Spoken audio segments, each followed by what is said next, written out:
The views and opinions expressed in the following show do not necessarily represent those of this station or its sponsors. Getting your work week started right by stretching out your vagina holes with the attack of the Monday Morning Madcast from outer space. Call into the show live at 313-444-8919. Again, that number is 313-444-8919. Or you can jump in the chat room at alienxradio.com. Am I the meanest? Alien Stone. Am I the prettiest? Alien Stone. Am I the baddest mofo low down around this town? Alien Stone. But who am I? Alien Stone. Who am I? Alien Stone. I can't hear you. Alien Stone. The Shogun of Harlem.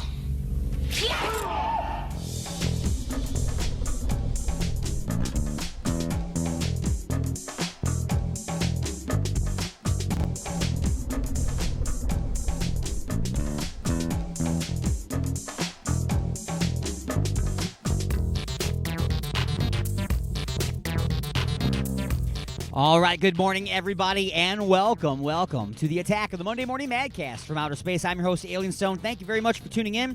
Thank you for allowing yourself to be beamed aboard the mothership for what can only be a very rough ride at triple redunculous speeds through the galaxy. But do not worry, the gravitational plates are gravitating, the inertia canceller is canceling, and the deflector array is just avoiding all serious topics today.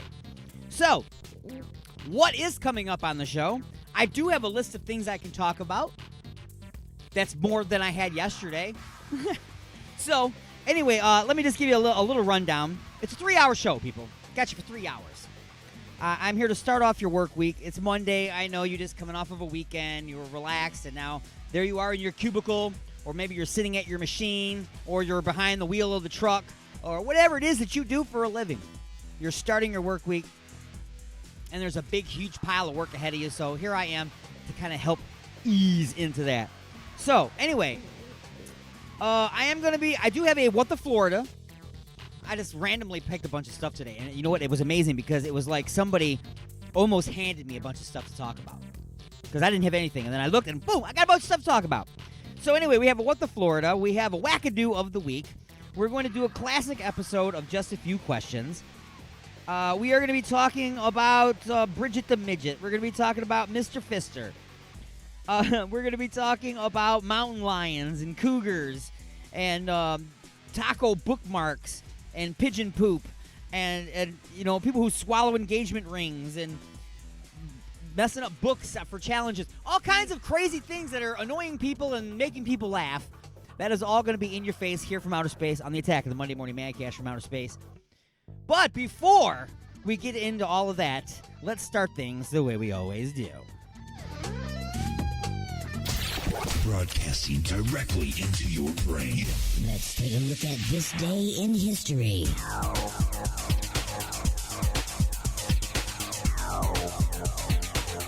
We did get something a gift after the election. September 23rd, 1952. Future President Richard Nixon uses what's then the new medium of television to make his case.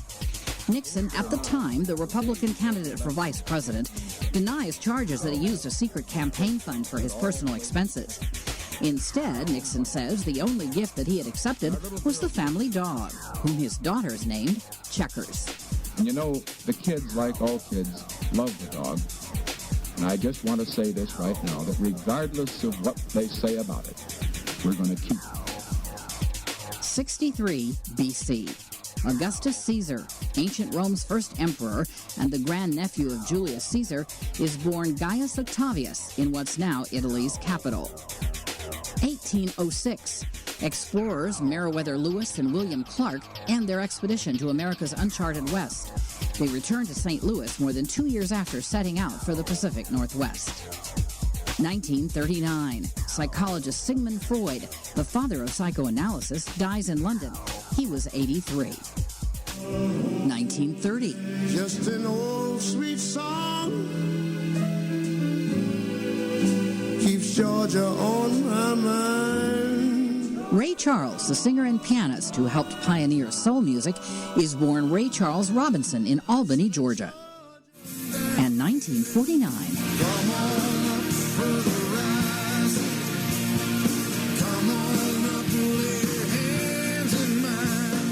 Bruce Springsteen, the rock singer and songwriter known as The Boss, is born in Freehold, New Jersey.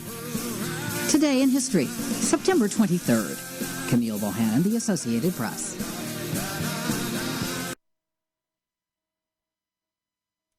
Oh, wow. Love that, man. Music just does not play when you hit the button there. Anyway, we're going to go ahead and put some music into your Vajir holes.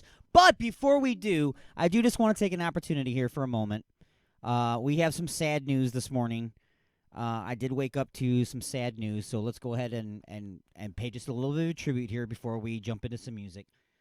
Many people woke up this morning and, immediately started flipping through their Facebook.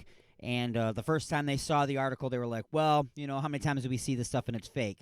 Then you see a second article and a third article, and people are starting to check it out. And it looks as though this is true, and a very sad day for the world of horror movies and movies in general, and just in general. Sid Haig, he passed away at the age of 80. Most people, younger people especially, would know him for his character as Captain Spaulding on House of a Thousand Corpses and Devil's Rejects and Three from Hell. He's a great friend to Rob Zombie, musician and director, of course. Because Sid Haig, obviously, he's been an actor for decades. Decades. I mean, he's not always been a horror film guy. He's done television. He's done movies. He's done all kinds of characters. But that was his most recent claim to fame, his reoccurring character of Captain Spaulding. So I just want to take a moment there, to recognize the passing of Sid Haig at age 80. Again, if this comes out to be a hoax, I will come back on and apologize for saying that. But it looks as though this is, in fact, true. So goodbye, Captain Spaulding. Appreciate your decades of work. Sid Haig, everybody, saying goodbye. Anyway, let's put a little music into your Vajir holes, and when we come back from the music break, we will be talking about random things, I'm sure. So go nowhere. Right now, it's Freakstar and Bringing Out the Sin.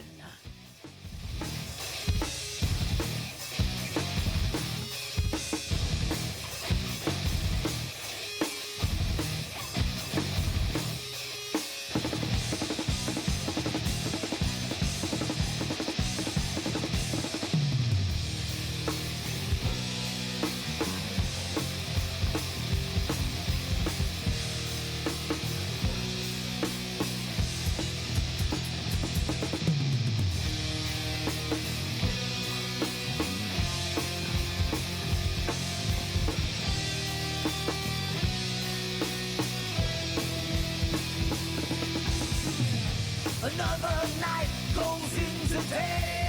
Night goes into day. The sunlight always brings me pain. It's gonna bring me pain.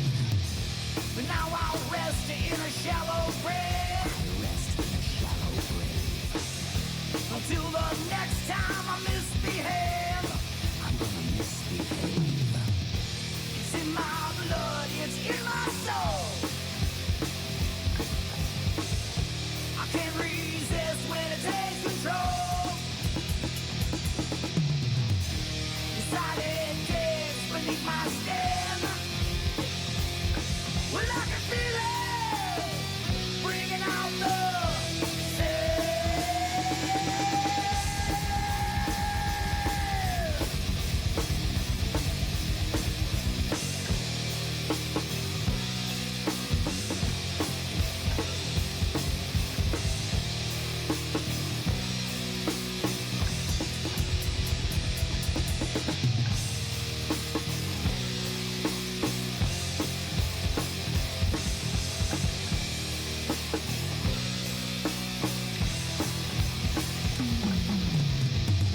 Another night falls over day. Night falls over day. The moonlight always brings me prey. It's gonna bring me prey. To lay to rest in a shallow grave. Lay to rest in a shallow grave. So much sin now cannot be saved. Well, I can never be saved.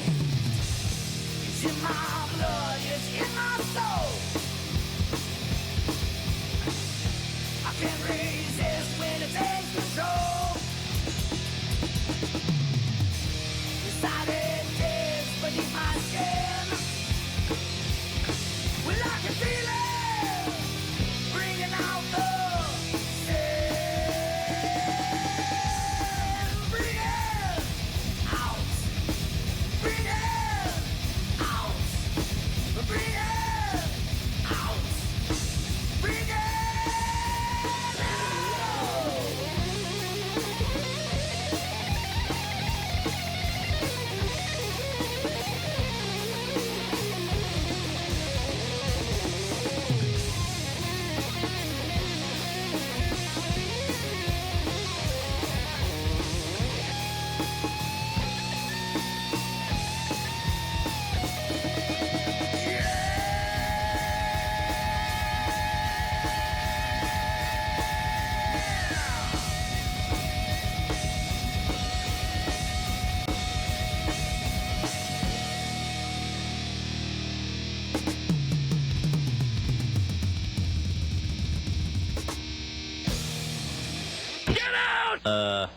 We were doing this long before you came in, sir.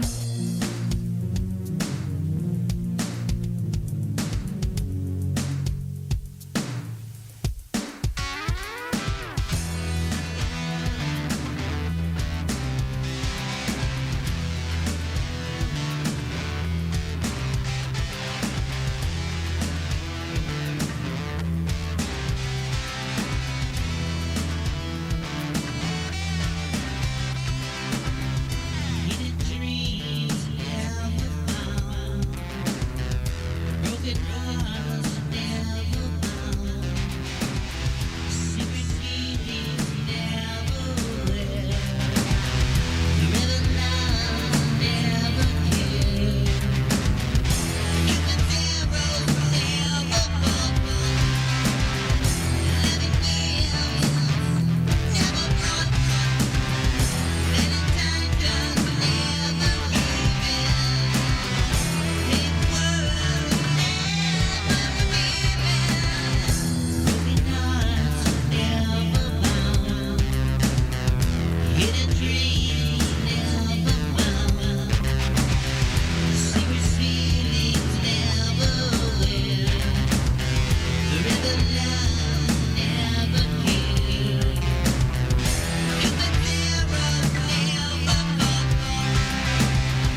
something to say? Don't be a bitch. Call into the show at 313-444-8919. Broadcasting from beyond planet chaos directly into your Vajir holes. You have been beamed aboard and are now inside the mothership for the attack of the Monday Morning Madcast from outer space. Can you feel it?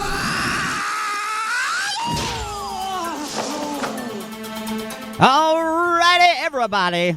It's now time for the punchlines. This portion of the show being brought to you by Igor's Lube. Look for and like Igor's Lube on Facebook and at www.igorslube.com. Igor introduces the final ingredient for love. It's Igor's Lube. That's right, baby. Everything is smoother with Igor's Lube. www.igorslube.com. So, what are we going to talk about? I don't know. Like I said, I've got a list of things. Don't even really know what they are. So, a Black Panther was spotted roaming the rooftops in France. Just random. Just a Black Panther spotted. Are panthers spotted?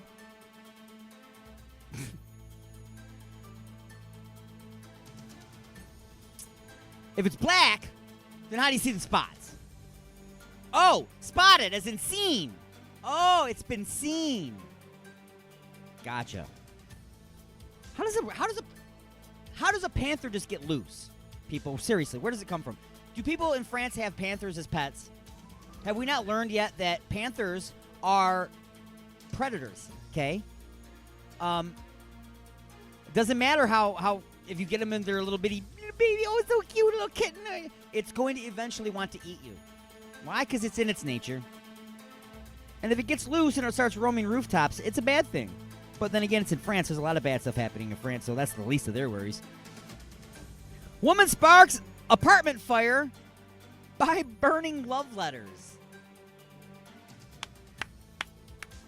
Oh, my gosh. So, she is so upset with whoever it is that she's with.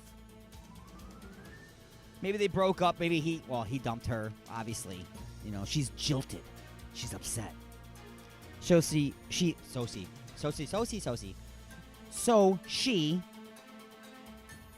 puts a pile of the love letters that he had sent her in the past. Puts a little pile down there. Puts a little lighter fluid on there and whoosh, sets it aflame. If anybody, have you ever burned paper before, folks? Have you ever burned paper? You do know what happens, right? Like, because heat rises, you know how hot air balloons work? They fill it with hot air and it actually lifts. So the hot air from the fire causes pieces of that paper that has burned loose and is in chunks now with the flaming edges to lift and float.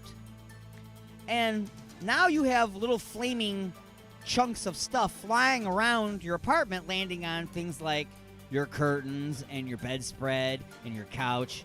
And yeah, so her apartment's on fire now. So, oh my God, it says a hunk of burning love now.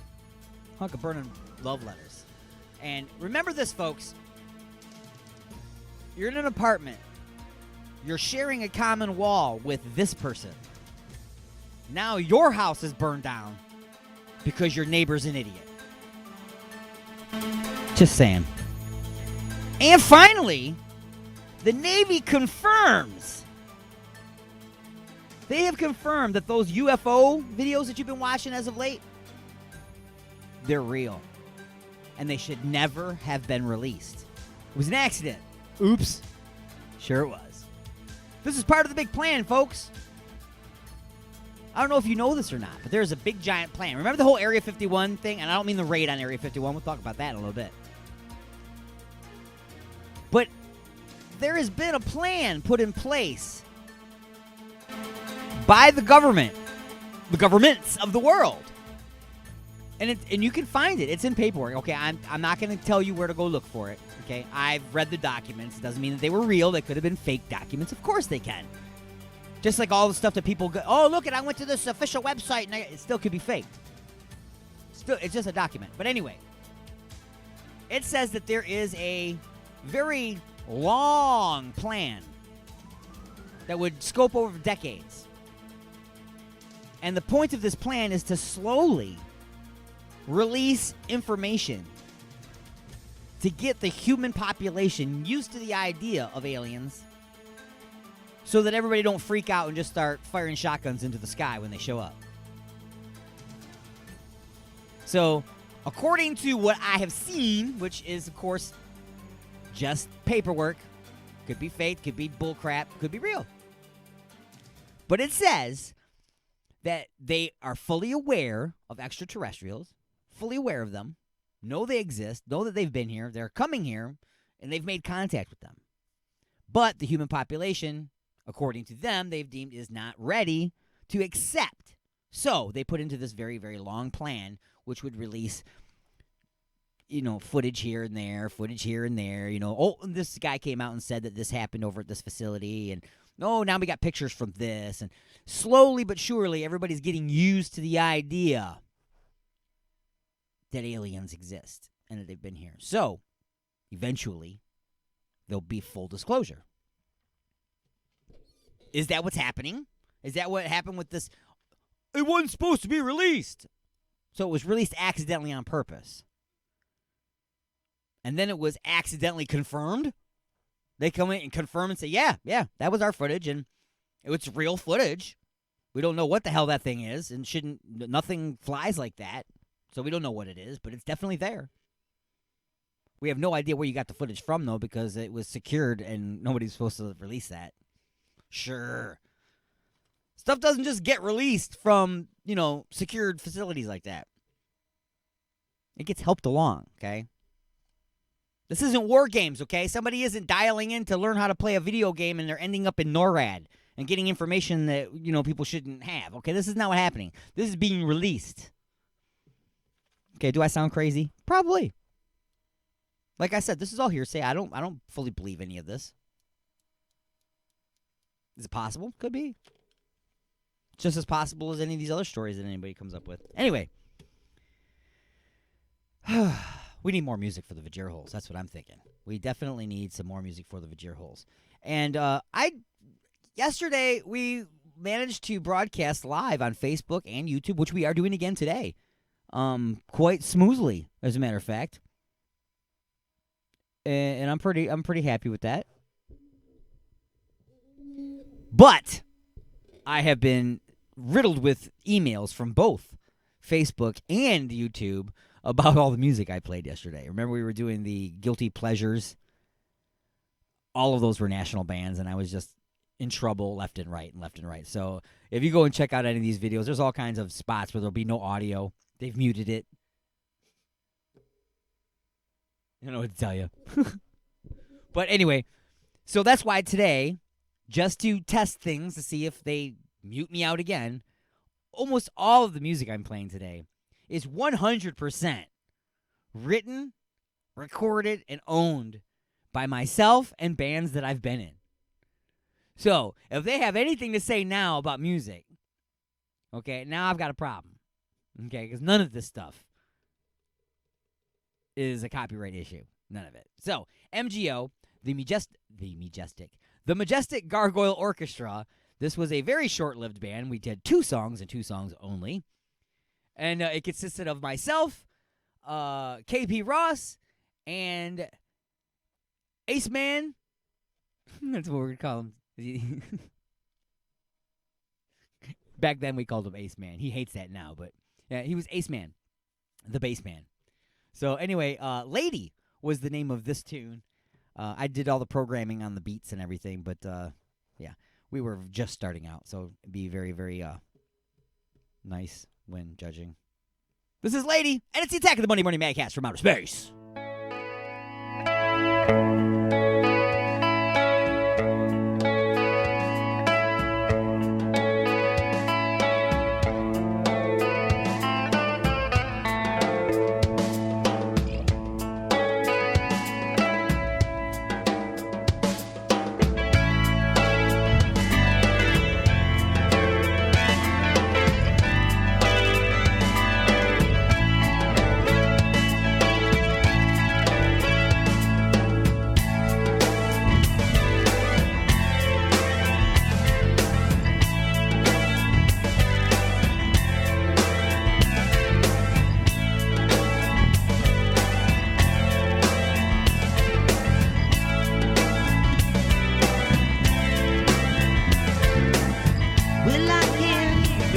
remember back when I was 3.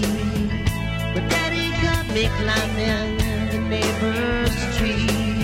He locked me up inside the closet, could not see a broken toy in front of me. I think that you're the only one who understands me. I think that you are. I think that you're the only one who understands me. I think that you are my lady. How much do I have to give? And how much do I have to bear? How much do I have to give? Lady.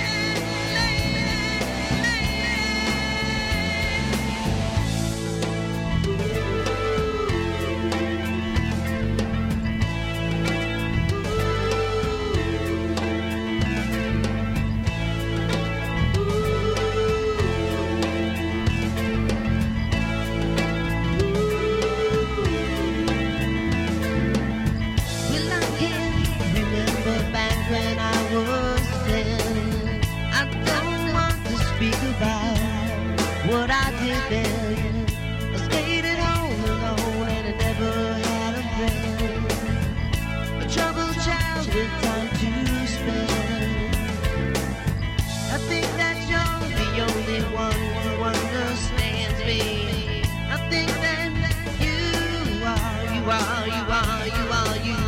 I think that you're the only one who understands me. I think that you are my lady. How much do I have to give? How much do I have to bear? How much do I have to give?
All right, little MGO and Lady, that was the name of the tune. And it is time to take a short break, a pause in the action for station identification. And we will be back with the second half of hour number 1 right after this short commercial break and a news update from NPR. So go nowhere. It's The Attack of the Monday Morning Madcast from Outer Space, Alien X Radio, UG Media, Facebook Live, and YouTube.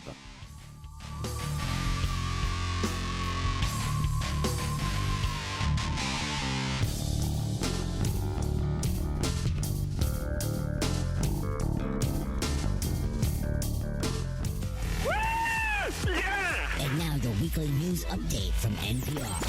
Broadcasting directly into your brain. I've always listened to it. Live from NPR News in Washington, I'm Giles Snyder. World leaders are gathering in New York for this week's UN General Assembly. It begins today with a summit on climate change. But President Trump won't be there for that, as NPR's Michelle Kellerman reports. The UN Secretary General describes climate change as the defining issue of our time. He's invited business leaders and politicians to speak about what they're doing to mitigate climate change. President Trump, who withdrew from the Paris Climate Treaty, is hosting a separate side event on promoting religious freedom around the world. That's a topic that resonates with his evangelical base. There are many other issues at the top of the diplomatic agenda this week, from a recent attack on Saudi oil facilities to stalled nuclear talks with North Korea and Trump's meeting with Ukraine's new president on Wednesday. Michelle Kellerman, NPR News, New York. President Trump is heading into the UN General Assembly amid questions about whether he sought help to damage a political rival. The chairman of the House Intelligence Committee calling on the president to release the transcript of a phone call he had with the president of Ukraine earlier this summer. NPR's Windsor Johnston reports the phone calls at the center of a whistleblower complaint. Trump says he spoke to the Ukrainian leader about corruption as well as Democratic presidential candidate Joe Biden and his son, but stopped short of saying whether he asked the president to investigate them. House Intelligence Committee Chairman Adam Schiff says impeachment may be the only remedy to Trump's refusal to release the complaint and phone call transcript. After having sought foreign assistance and welcomed foreign assistance in the last presidential campaign as a candidate, he is now doing the same thing again. Democrats are calling for an investigation to determine whether Trump improperly used his office to dig up damaging information on a political rival. Windsor Johnston, NPR News, Washington. Now, Speaker Nancy Pelosi is warning of a new stage of investigation if acting National Intelligence Director Joseph McGuire does not hand over the whistleblower complaint. McGuire is due to appear before the House Intelligence Committee on Thursday. A panel of judges in San Francisco is scheduled to hear oral arguments today in a lawsuit challenging new Trump administration rules governing the federal Title X family planning program. NPR's Sarah McCammon reports the administration wants to prohibit organizations that provide abortions or make referrals for the procedure from receiving federal funds for other health services that benefit low-income patients. Multiple groups have filed lawsuits challenging that rule. The suit in California represents a major coalition of reproductive rights organizations, 22 state attorneys general, and the American Medical Association. They argue that the regulation, which they call a gag rule, interferes with the doctor-patient relationship. Anti-abortion rights groups have praised the Trump administration and called for cutting all public funds to organizations that provide abortion. NPR's Sarah McCammon reporting. This is NPR News. Ashley's of Westland, the best for food, friends, and entertainment. Stop in on Mondays for $5 burgers, Tuesdays for $3 pints and trivia, Wednesdays for $5 pizza, and don't forget to stop by on Saturday nights to visit our own DJ Wild Bill and Sporkle Live. Order delivery online with Grubhub and Uber Eats at ashleys.com. Ashley's of Westland is located at 7525 Wayne Road in Westland, Michigan. Ashley's of Westland, Michigan's premier multi-tap. Captain, I'm picking up a strange anomaly. Mr. Tukok, what is it? It appears to be a primitive form of communication that is traveling through space, Captain. Captain, I traced the source of the transmission. On screen. Damn it, Jim. That's Earth. Captain, a signal's coming in. On speaker. The John LeVang Show is on every Saturday and Sunday at 8 p.m. right here on Alien X Radio. Fascinating. I told you not to mess with the space-time continuum. You got something to say? Don't be a bitch. Call into the show at 313-444-8919. Or you can jump in the chat room at alienxradio.com. Broadcasting from beyond planet chaos directly into your vagir holes. It's the attack of the Monday Morning Madcast from outer space. The house is now on fire.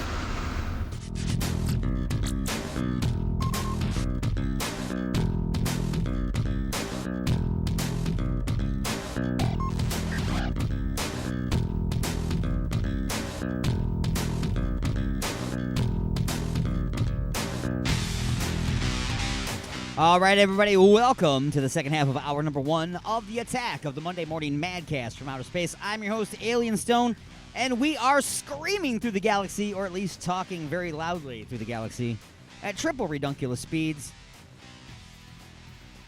You'll be all right, though. You'll be all right. Thanks for joining me. You are now inside the mothership on the attack of the Monday Morning Madcast from outer space. I'm here for you each and every Monday at 9 a.m. Eastern. And I'll take you all the way up to lunch. Unless, of course, you're listening on the other side of the pond on UG Media. Then, of course, we're about 5 hours after that. That's right. Those pesky time zones. You know, and that's all man-made crap. You know what I mean? Because if you get rid of the numbers assigned to a clock, you know what time it is right here, right now? Now. It's now. You know what time it is over there? It's now. It's the same now. Now is now, right? We're live now. When did now pass? It just passed now. When is now coming? Right now.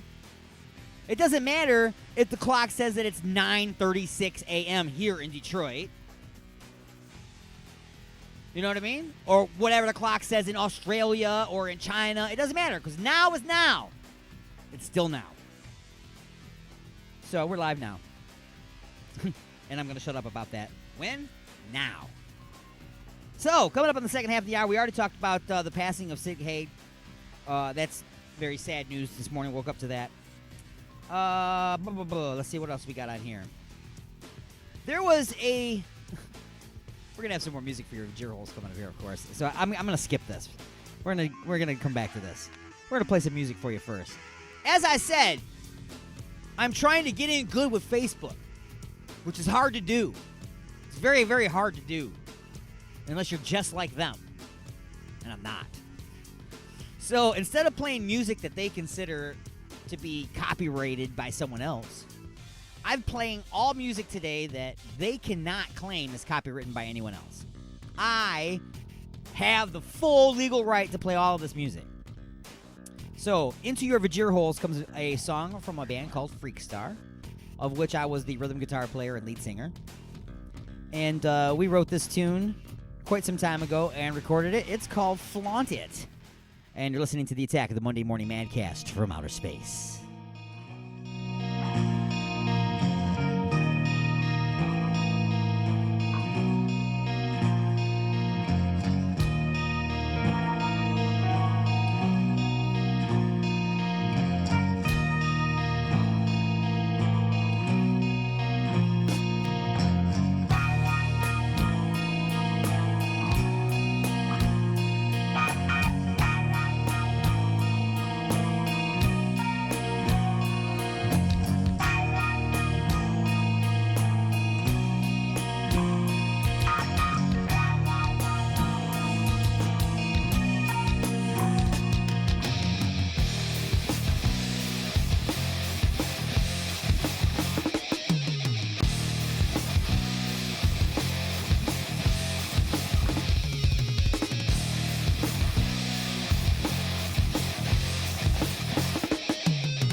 all the movies that are made in Japan have monsters in them. Monsters are just taking care of business on Tokyo, boy. They just, woo, you know. And like it makes me wonder, like, what would be a Japanese insurance commercial over there in Japan? Can you imagine a widow trying to collect on her husband's policy? Tell me once again, Mrs. Okachaba, how did Hideo die? Well, he was bitten in half by Godzilla. Oh, that is most unfortunate, because as I see by your policy, he was only covered for Rodan and the giant behemoths.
Why is it that everything today has involved things either going in or coming out of my ass?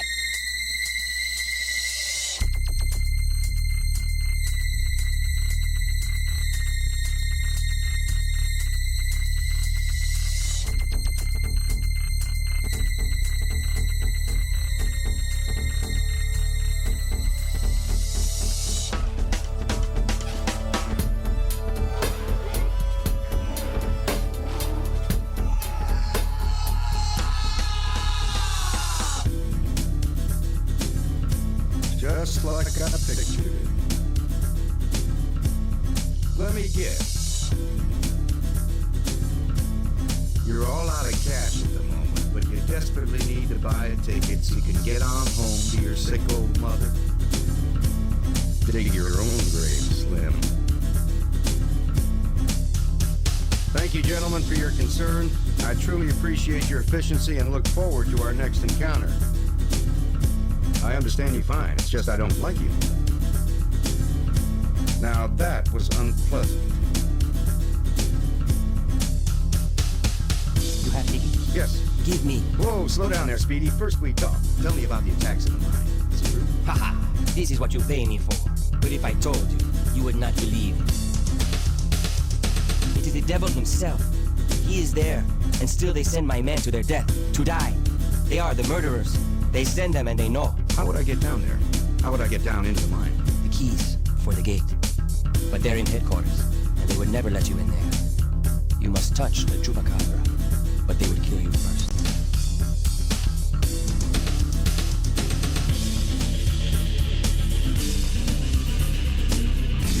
Where do you think you're going? Who the hell is that? We only ask once around here. Where do you think you're going? Well, Skippy, I'd say it's about time we met face to face. People can be so dumb when they put their minds to it. Just like I pictured it. Let me guess. You're all out of cash at the moment, but you desperately need to buy a ticket so you can get on home to your sick old mother. Dig your own grave, Slim. Thank you, gentlemen, for your concern. I truly appreciate your efficiency and look forward to our next encounter. I understand you fine. It's just I don't like you. Now that was unpleasant. You have Nicky? Yes. Give me. Whoa, slow down there, Speedy. First we talk. Tell me about the attacks in the mine. Is it true? Haha, this is what you pay me for. But if I told you, you would not believe. It is the devil himself. He is there, and still they send my men to their death, to die. They are the murderers. They send them and they know. How would I get down there? How would I get down into the mine? The keys for the gate. But they're in headquarters, and they would never let you in there. You must touch the chupacabra, but they would kill you first.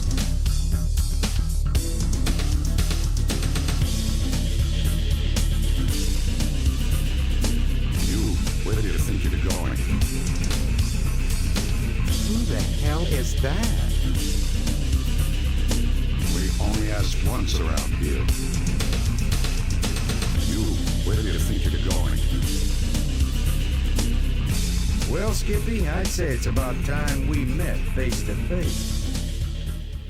Resistance is futile, but you can struggle if you like. It's the attack of the Monday Morning Madcast from outer space. You got something to say? Say it, bucko. Call into the show live at 313-444-8919. Again, that number is 313-444-8919.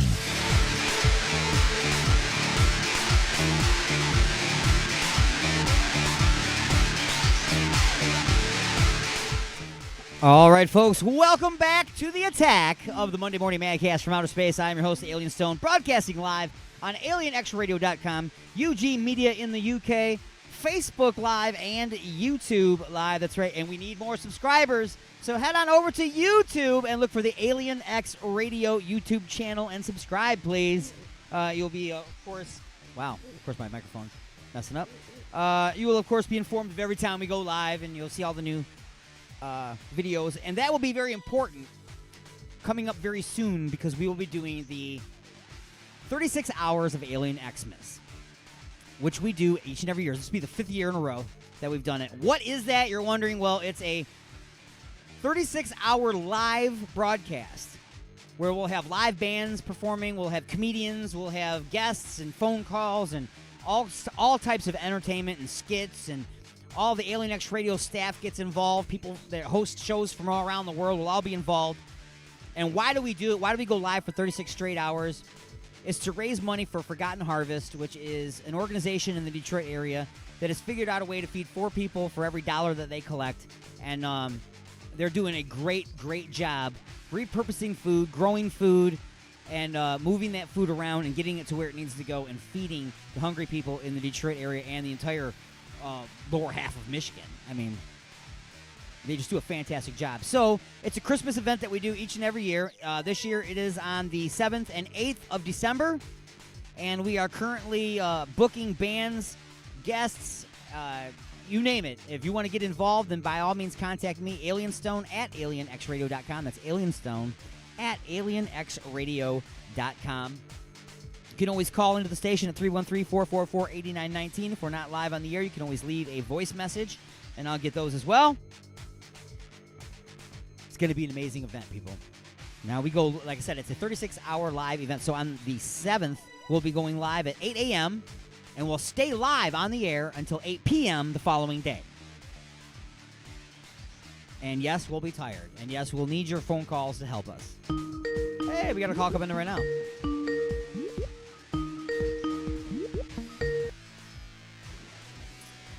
Hello, you are inside the mothership with Alienstone. Alienstone, what is up? What is I'm up? Calling you from the far, far away land of Florida. From Florida. What's up, sir? Not much. Just to let you know, I would love to be a part of Alien Xmas.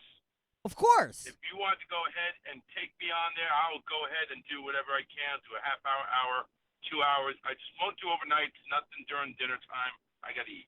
Of course. Charles Richardson, everybody. What's up? Thanks for calling in, sir. Hey, I have got like nothing planned today. So you got anything you want to talk about while you got me here? You got my ear? Any questions about the station or why I am the way I am? Well, no, it's just I know why you are. I mean, everybody knows about your abduction. Yeah. See, that must be it. Everybody except me. I repressed that. I don't remember any of it. Right, of course. Well, they have they take the weak-minded. That's all. Oh. No, you know what? You know what? I just want to say something about the Emmys real quick because that was on Sunday or last night, and I don't understand why everybody goes through such the hoopla of these award shows. They're all a bunch of crap. They are. And it's like when you have RuPaul's Drag Show. This is just a stat I heard. RuPaul's Drag Show won, not nominated, won 4 Emmys. If you have that type of show winning 4 Emmys, you know that whole show's crap. Yeah. It's all crap because it's all just if you watch whatever group of people are the loudest at that particular time when the Emmys come out, they're the ones that win all the awards. Yeah. Because that's all about butt kissing too. Just like the Academy Awards is all about butt kissing. Any award show is butt kissing, and I think when I go look for a show or look for a movie, I don't care how many awards they win. I look at the trailer and I look at what it's all about, and then I decide if it's for me because I could care less about how many awards they win. Absolutely. My favorite movies of all time, I guarantee you didn't win jack. No. It didn't win nothing. I mean, come on, Zombieland. Yeah. I know you got to get into that movie there, Alienstone. Zombieland. I love that movie. Fantastic movie. Probably never got one award. How can you deny Woody Harrelson an award? You can't. Bill Murray was in it too. His display case must be empty. But he's an awesome actor. He is. He can do all things. He can play an idiot, and he can play a really intricate bad guy too. You know what I'm saying? He's versatile. Yeah, exactly, he is. I mean, he can play a real numbskull in Kingpin, and yet be a badass on Deadpool. But no, not Deadpool. Sorry, Zombieland. But yeah. Deadpool's another one I was mentioning. Deadpool probably also didn't win anything, but that is the funniest effing movie ever. Oh, the first one was ridiculous. I mean, I really think that I was very, very close at one point to actually pissing my pants while watching that one. It's just, it was so many things caught you off guard in that movie. The opening credits alone set the stage that, this is going to be something cool. For sure. So the opening credits, basically created by overpaid hypos or something like that. They didn't list the names of the people. They just went ahead and overpaid douchebag is the director. The writers, the real heroes here. There's no names. There's just acronyms and words to describe the people that did it. Yeah. It's just that's the type of creativity that's missing. Because I'm tired of them rehashing everything. You know, there was a movie with Mel Gibson, What Women Want. Now it's like they made a movie, What Men Want. And they rehashed that and it sucked. Right, just flip the script, that's all. The same thing with Tom Hanks' Big. They made a movie Small. Like, really? Yeah, it's all garbage. Exactly. You got no creativity, so you just grab something that somebody else did and run with it. You know, just like you said, flip the script. Just change a little bit, just enough to keep from getting sued. Yep. That's it. And it's crap. It's garbage. There's no creativity anymore. And I'm dying to see how long they're going to do this Star Wars franchise and this Marvel franchise. They're going to probably go forever. You realize there's like 7,000 Spider-Man movies that have been made. 3 of them have been rehashed, or like 3 or 4 of them have been rehashed. It's nuts. Well, you got to, okay, look. There's a reason why Beyonce can come out with an album whether people want it or not, or whether or not people like it or not. It's because the person that's going to be pushing it and producing it is her husband. You know what I'm saying? So it's the same thing with these kind of movies. They're going to come out whether you want it or not. Why? Because Disney owns it, and Disney's got more money than Jesus and God put together, and they can always just say, you know what, we're going to push this out here, and we're going to put so much hype on it that people are going to wake up thinking that they want to see it, even though they don't care. Am I right? It'll still get $1 billion. It'll still get $1 billion in box office because of the name. Absolutely. And it's just like, you know, back in the day when you used to be able to order like the chess set and they would send you one piece every other week. Like, would you ever want not all the pieces? No. Right. You have to have all the pieces. So let's have 57 movies and have them all intertwined. Why? Because then we've got them on the hook for 57 movies. Oh, I got you. Yeah, see what I'm saying? It's like the whole Avengers franchise. Listen, I'm dead set. I love Iron Man. I could care less about Captain America and these other ones out of the Hulk and Thor, but I have to, if I want to be a part of the Avengers franchise, and even if I want to know what the hell is going on in Iron Man 2 and 3, I have to watch everything because everything intertwines with one another. Exactly. If I wanted to catch up, I would have to watch at least 20 movies. I think 30 in my case. Yeah, it's ridiculous. It's nuts, man. Yeah. But I thought I'd pick your ear about that a little bit. What was that? Yeah, I thought I'd take your ear on that topic for a little bit. Yeah, just a little bit. You know, I'm not the big superhero person. That's why I really like the Deadpool thing, because it's an anti-superhero movie. Yep. That's why I love it. That's right. It was funny as hell, and you're right. He's an anti-superhero. I love it. And now Disney's going to turn him into a Disney princess PG-13. Oh, don't say that, please. I don't need to see a Deadpool character walking around Magic Kingdom and taking pictures. It's like, no, don't do that. And now he's saying, "Gosh darn it."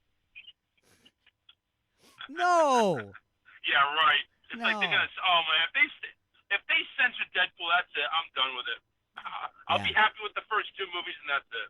It's going to be big. You know, Disney has to realize that, you know, yeah, kids are, you know, their main focus and everything, but who pays for everything? It's their parents. So it's got to be some stuff for the adults. You know what I mean? Come on. You got to have some stuff for the adults.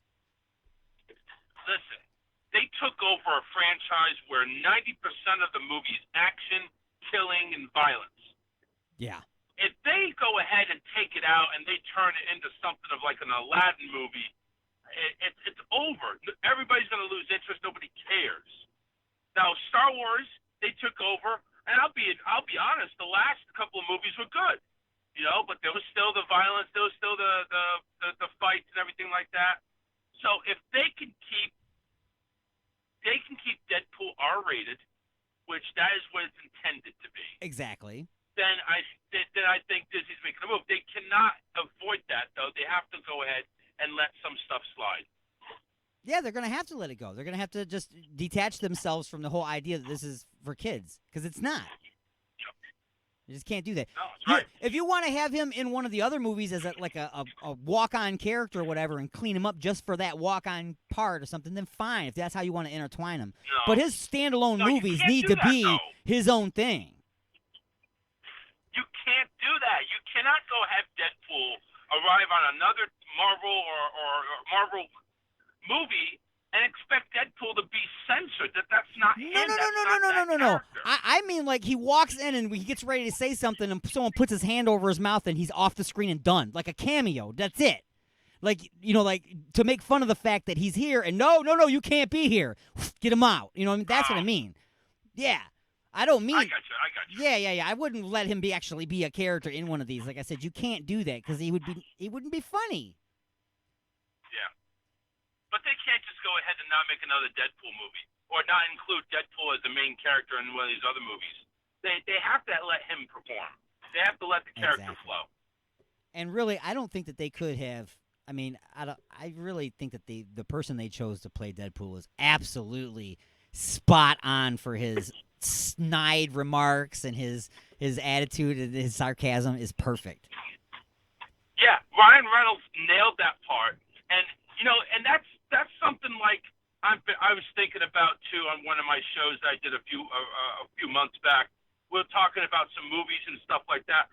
Would you ever think of the guy that played in Mufasa and the guy that voiced Mufasa and the guy that voiced Darth Vader, James Earl Jones? Would you ever envision seeing either one of those two parts voiced over by somebody else? And if you can, who would that be? Could you ever envision Deadpool not being Ryan Reynolds? No. Yeah.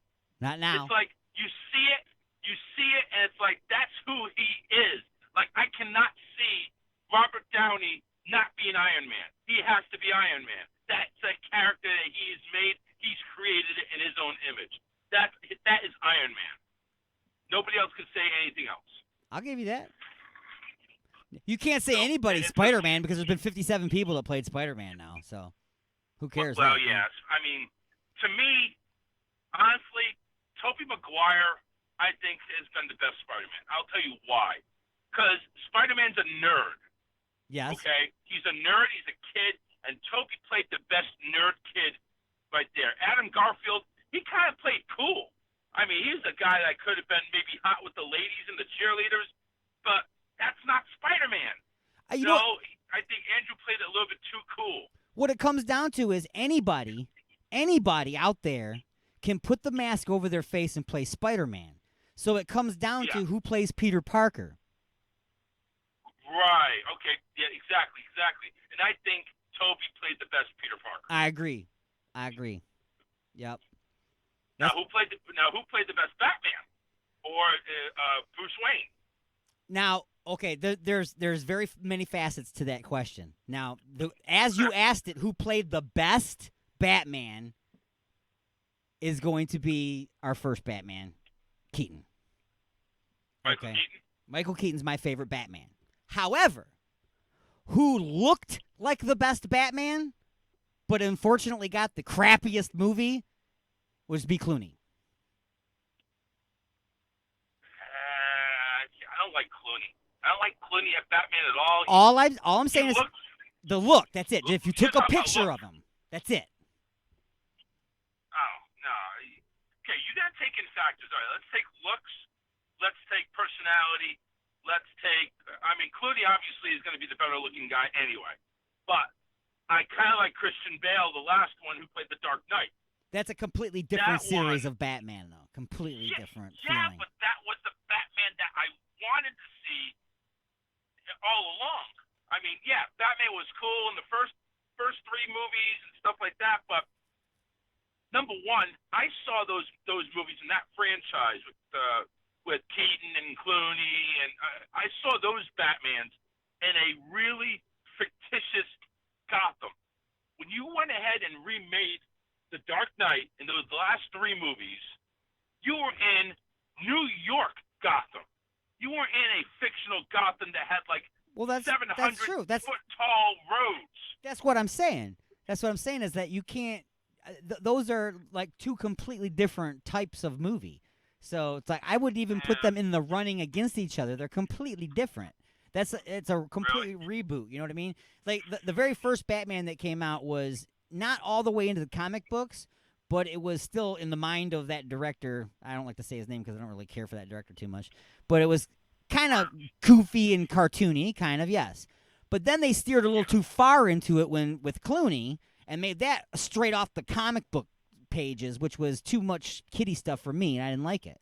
So then they pulled the wheel all the way the other way and went past the original one and into The Dark Knight, and got all evil with it and all mean and dark and realistic, like you said. It's no longer a comic book. It's the real, but it's a completely different series. Yes, but I judge it by itself. I can't judge it against the others because they're not the same genre anymore.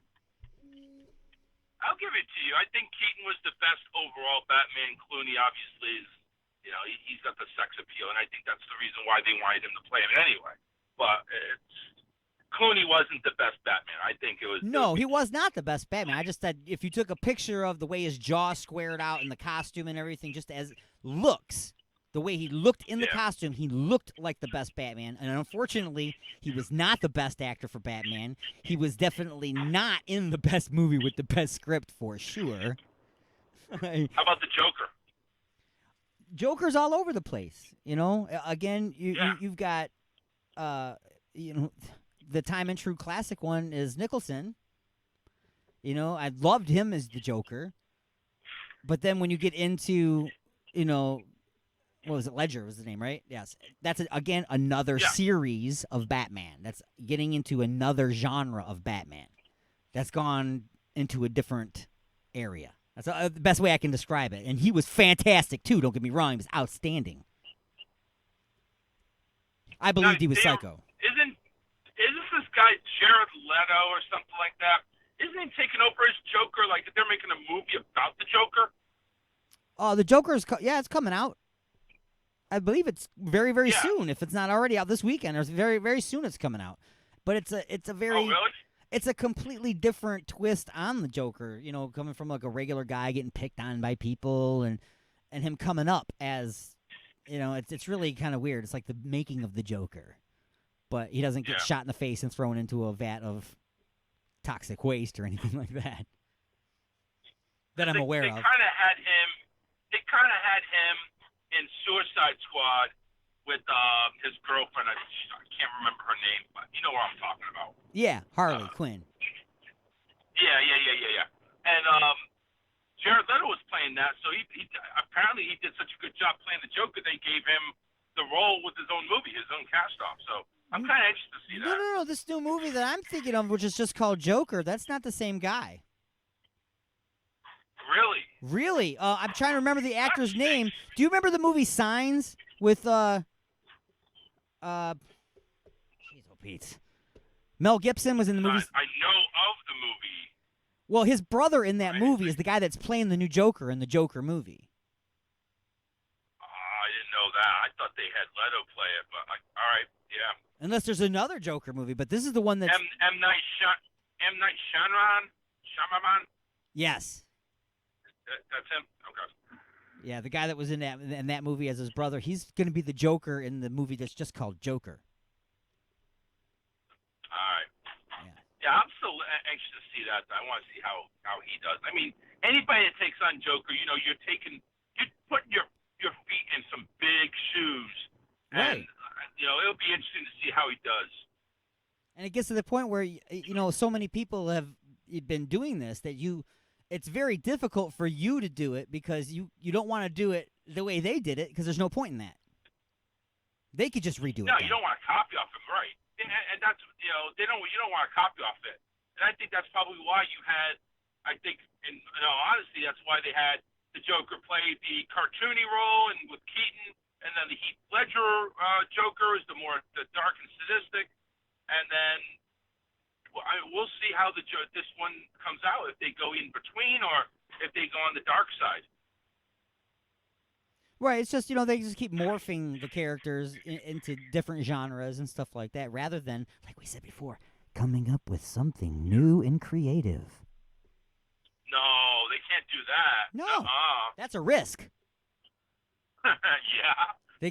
They can't take a risk. Hey, we already know that if we just film something, call it Batman anything subtitle, and throw it out there, we will automatically make $100 million. Easy. They know that. Try at least $1 billion. That's going to be huge. You imagine this? Star Wars is coming out in November. The Last Jedi, or the Rise of Skywalker. Excuse me. The final Star Wars is coming out. That's easily going to eclipse 1.5 billion, maybe even 2 billion. It'll be because ridiculous. Just the name itself. Yeah. It'll be ridiculous. It'll dwarf everybody.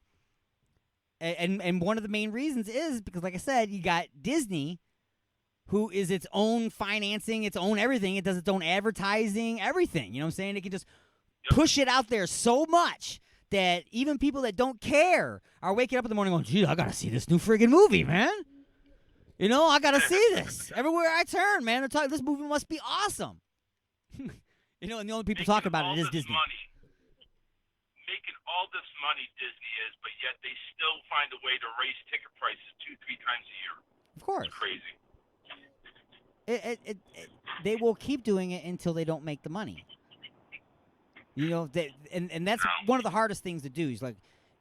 Is when a company is overcharging for stuff, one of the hardest things to do is to not blame the company.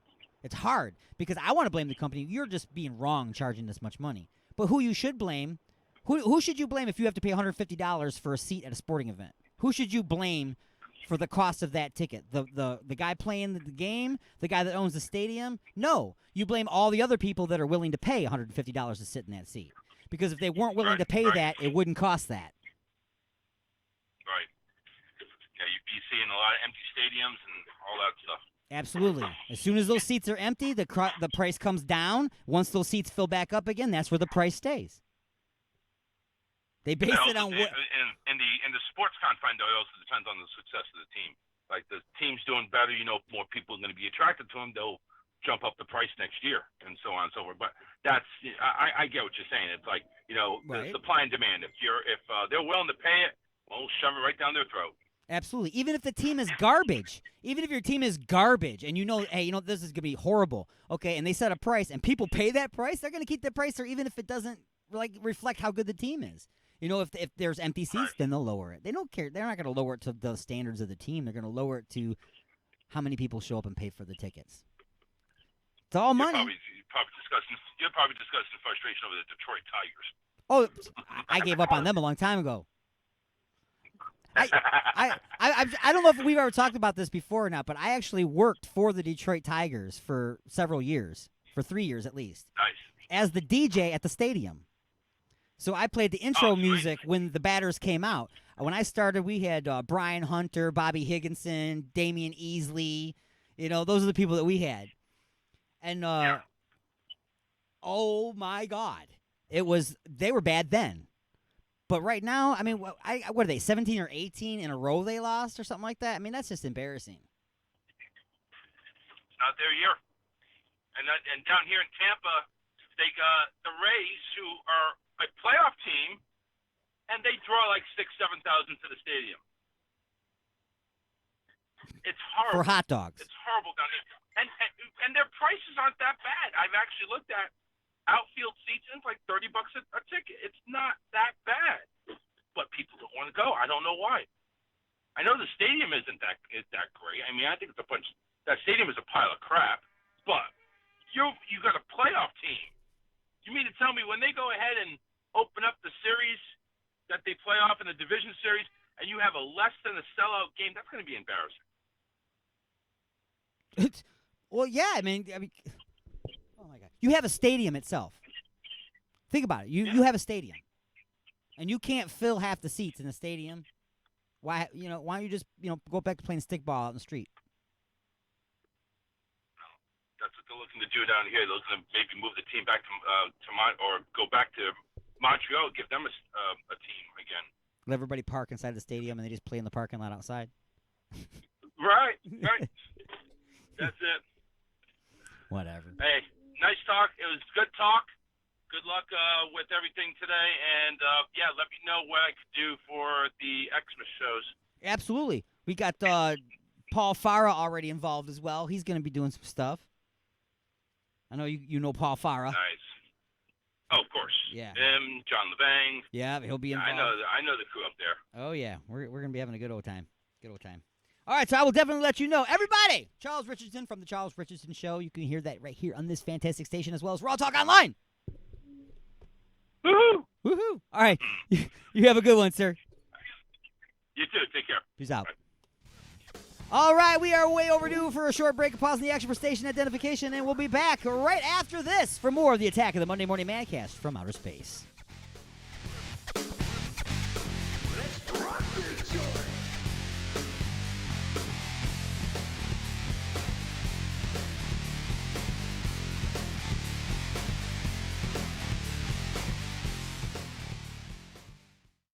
The best for food, friends, and entertainment. Stop in on Mondays for $5 burgers, Tuesdays for $3 pints and trivia, Wednesdays for $5 pizza, and don't forget to stop by on Saturday nights to visit our own DJ Wild Bill and Sporkle Live. Order delivery online with Grubhub and Uber Eats at Ashley's.com. Ashley's of Westland is located at 7525 Wayne Road in Westland, Michigan. Ashley's of Westland, Michigan's premier multi-tap.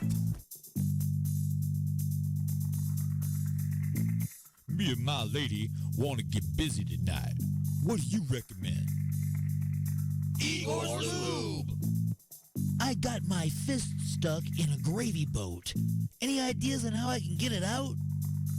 Igor's Lube. The hinges on my cabinet doors are squeaky. What should I use? Igor's Lube. I got dry, flaky elbows. Igor's Lube. Okay, but what if I'm being held hostage by a supervillain in an underground lair with a ticking time bomb and only seconds left until detonation? What would save me then, huh? Igor's Lube. That's right. Everything is smoother with Igor's Lube. Igor's Lube. Get some today and get some tomorrow. Are you looking for a way to get your message out there? Have you been looking for just the right way to advertise your business, website, or upcoming event? Have you thought about advertising on the radio but thought it would be too expensive? Well, you should try advertising on Alien X Radio. We have advertising packages for every budget starting as low as $30 per month. That's right, radio advertising for as little as $1 a day. You don't have a commercial? No problem. Our copywriting and production department can create a radio spot complete with voiceovers, sound effects, and music that's just right for your needs. And unlike other stations, the production is included. So what are you waiting for? Just visit www.alienxradio.com and click on the advertisers link to get a look at our packages and rates. Then contact us at advertising@alienxradio.com. That's advertising@alienxradio.com. The views and opinions expressed in the following show do not necessarily represent those of this station or its sponsors. Broadcasting from beyond planet chaos, directly into your Vajir holes, it's the Attack of the Monday Morning Madcast from outer space. You got something to say? Don't be a bitch. Call into the show at 313-444-8919. Or you can jump in the chat room at alienxradio.com. Am I the meanest?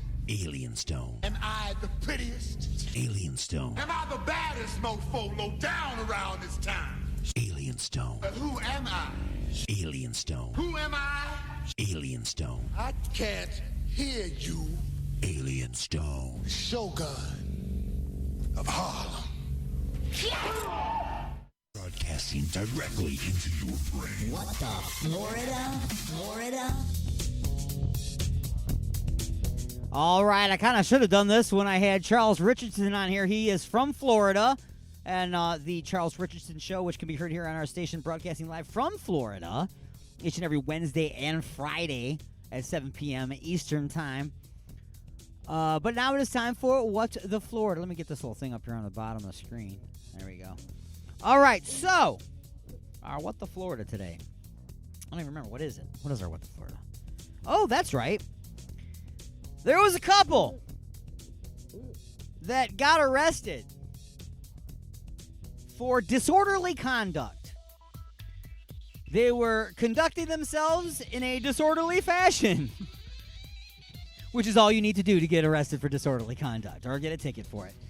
For those of you that don't know, my stance on disorderly conduct is that it is a bullshit charge that was invented so that tickets can be written and people can be arrested for doing things that are not actually against the law.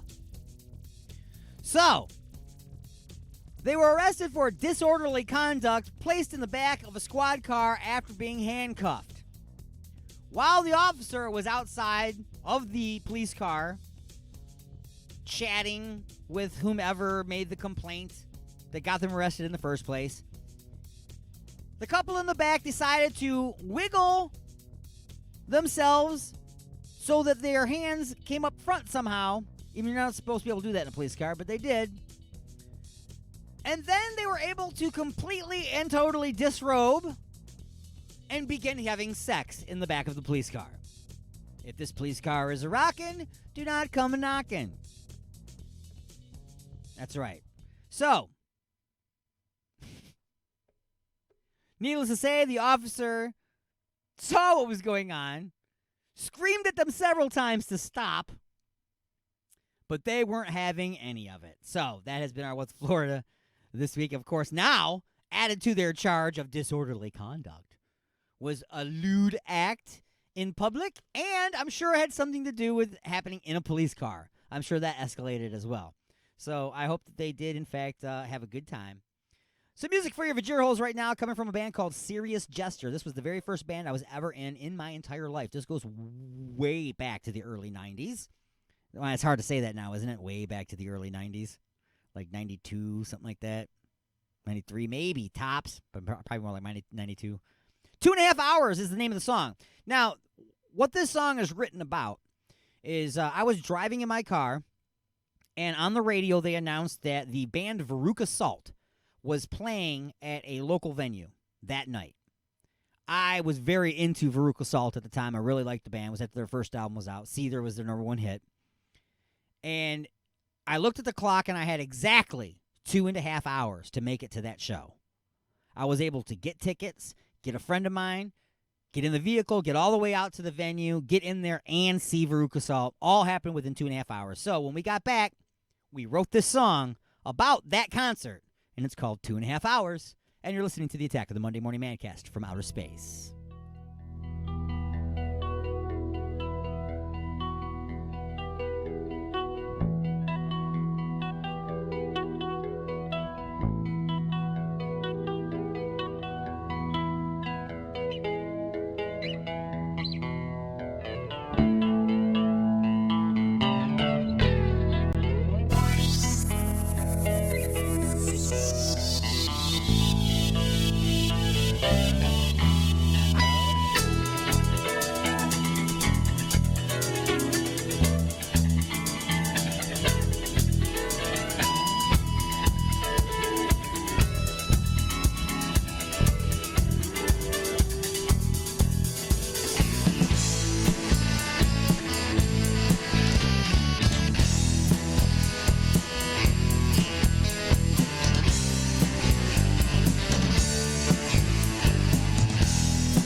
With the body started slamming, the big was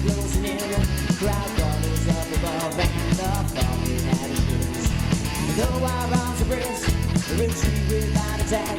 The drunken beauty rage pulled us closer to one night. And the music lives like magic from a wand.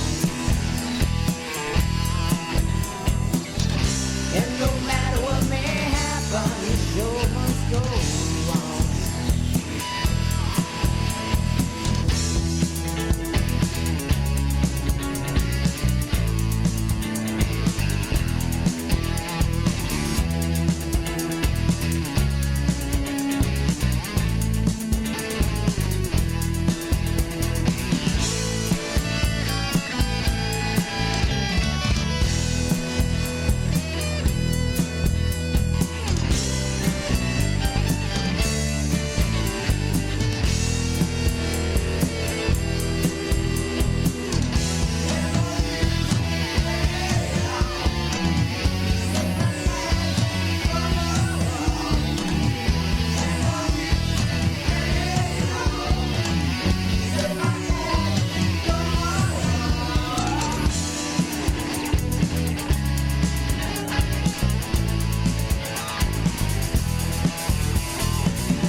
Broadcasting directly into your brain. And now your weekly sports update with the Prospect.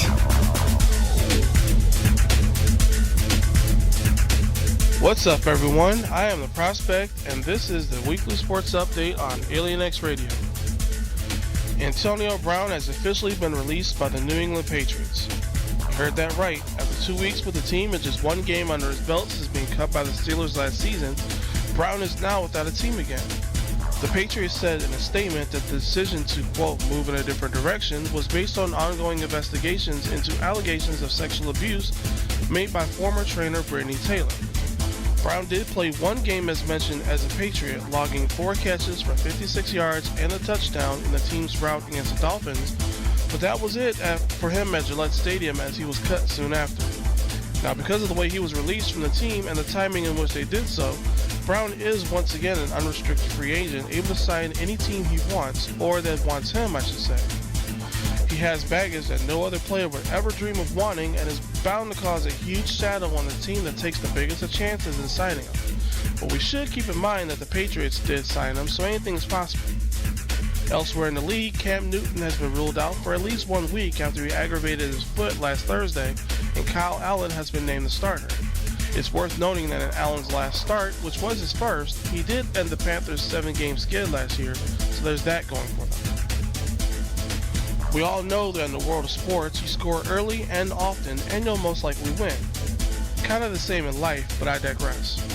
Manchester City did just that, not only scoring 8 goals, but shutting out opponent Watford in the English Premier League. 5 of those goals were in the first 18 minutes, so they were really trying to make a statement in the tournament. David City fired up the scoring machine by putting the ball in the back of the net in the first minute before Sergio Aguero made it 2 from a penalty kick.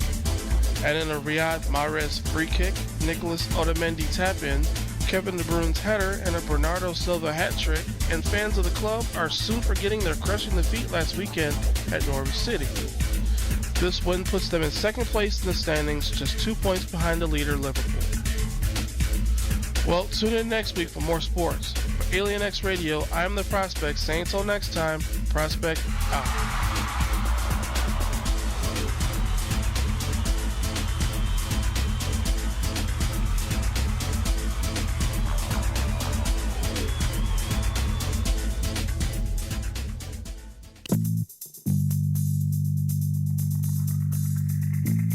Madonna, is that a bottle of Igor's lube?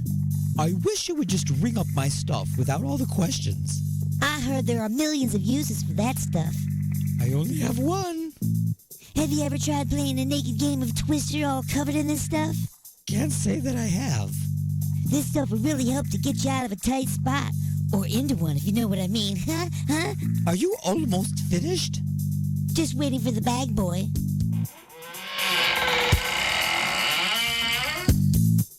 Igor? And don't forget that my lube comes in 1 ounce, 5 ounce, 1 pint, and 1 gallon sizes, so you can feel free to try out that naked twister thing. Uh-huh. Now see, I told you. Igor's Lube. Get some today and get some tomorrow.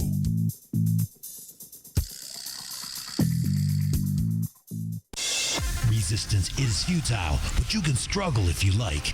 It's the attack of the Monday Morning Madcast from outer space. You got something to say? Say it, bucko. Call into the show live at 313-444-8919. Again, that number is 313-444-8919.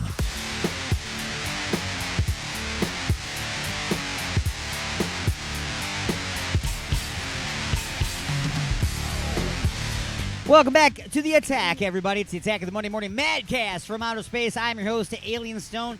Today's t-shirt I'm sporting, The Last Starfighter. Greetings, Starfighter. You have been recruited by the Star League to defend the frontier against Zur and the Kodan Armada. Target lights, Starfighter. Great movie. 2 days ago, out of the blue, go and grab the DVD of The Last Dragon. Threw that in to watch it. As you know, you have to know that that's my favorite. Each and every hour I start with a show enough reference from that movie. Watched it again all the way through and loved it, just like I watched it for the first time. Imagine little junior high Alien Stone riding his bike to the local movie theater to see The Last Dragon. That's right. And I was hooked ever since.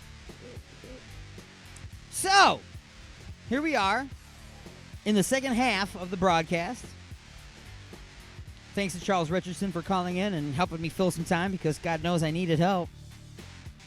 Always need help. So before we get into some more music for the Vajir holes, I do have a few things I want to talk about. You know, there was a mountain lion that was caught on video.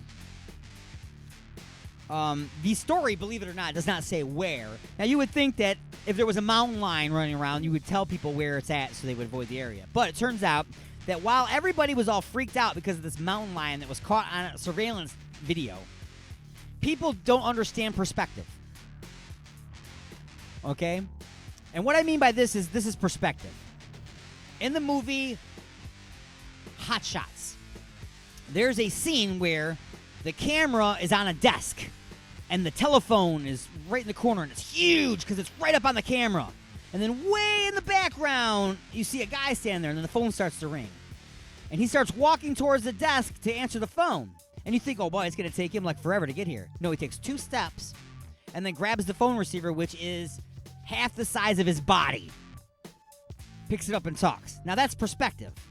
It made you think that there was some distance there, but there wasn't. So, people were looking at this mountain lion in the foreground of the surveillance camera going, oh my God, there's a mountain lion running around. No, you forgot perspective. The animal was very close to the camera, appearing to be a large mountain lion. Turns out, it was just a cat named Cookie. That's right, folks. It was just a cat named Cookie. So, perspective is very important, everybody. Perspective. And finally, $80,000 worth of wigs were stolen from South Florida warehouse in a hair-raising robbery.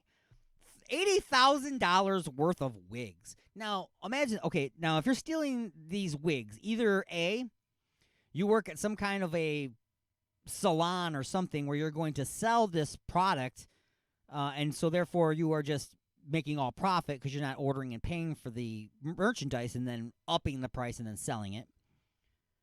Or you're just an idiot that steals random stuff and tries to just sell it on the black market.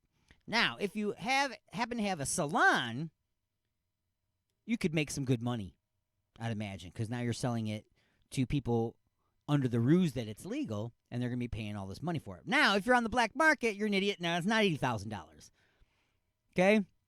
$80,000 suddenly went down to $8,000 selling it on the black market. Now, what if you set up a little stand and was selling tracks? Be like, hey, I'm selling some tracks, man. People come by. Oh, man, I'll buy some tracks. I don't know. Really, is this the targeted thing to be stolen? Is wigs and fake hair? Really? Is that what we've come to, people? Is that what we have come down to? I don't know. Music for your Vajir holes.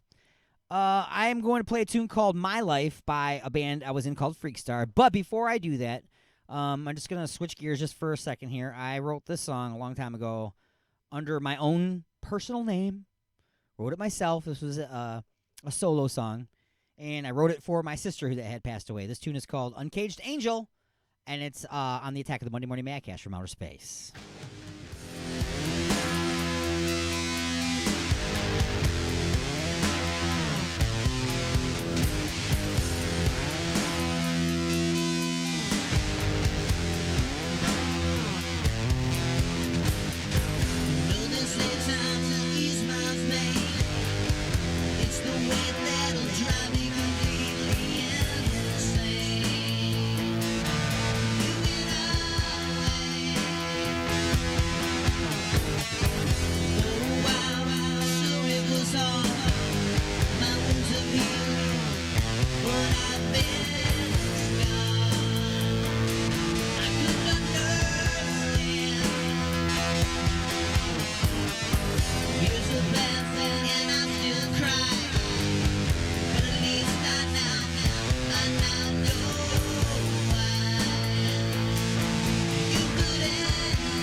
inside, he has this device, the look-alike-a-later. The look-a-what-a-lotta? The like-a-lot-a-looter. No, the later-looter-liker. No, I'm pretty sure he said the look-alike-the-langolier.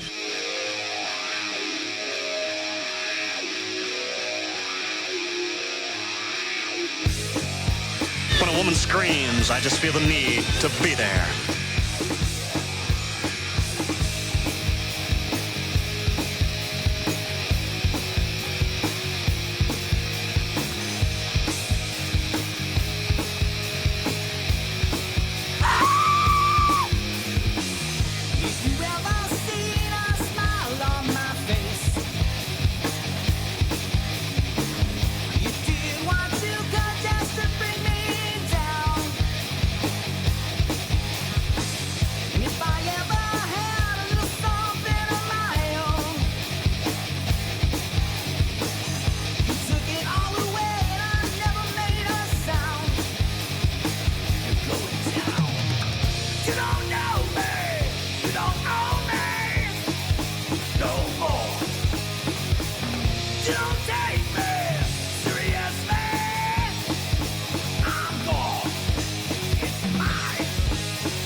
The number you have reached, 911, has been changed to a non-published number. You must learn to obey.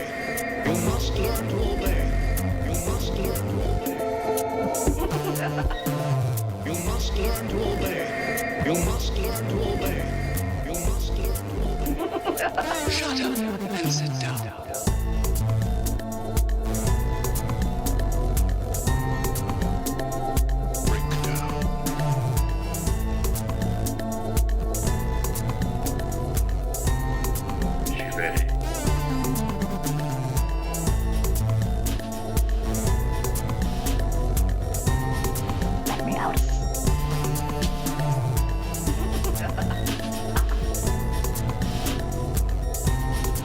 All in your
jump in the chat room at alienxradio.com. Broadcasting from beyond planet chaos directly into your Vajir holes. It's the attack of the Monday Morning Madcast from outer space. Come on.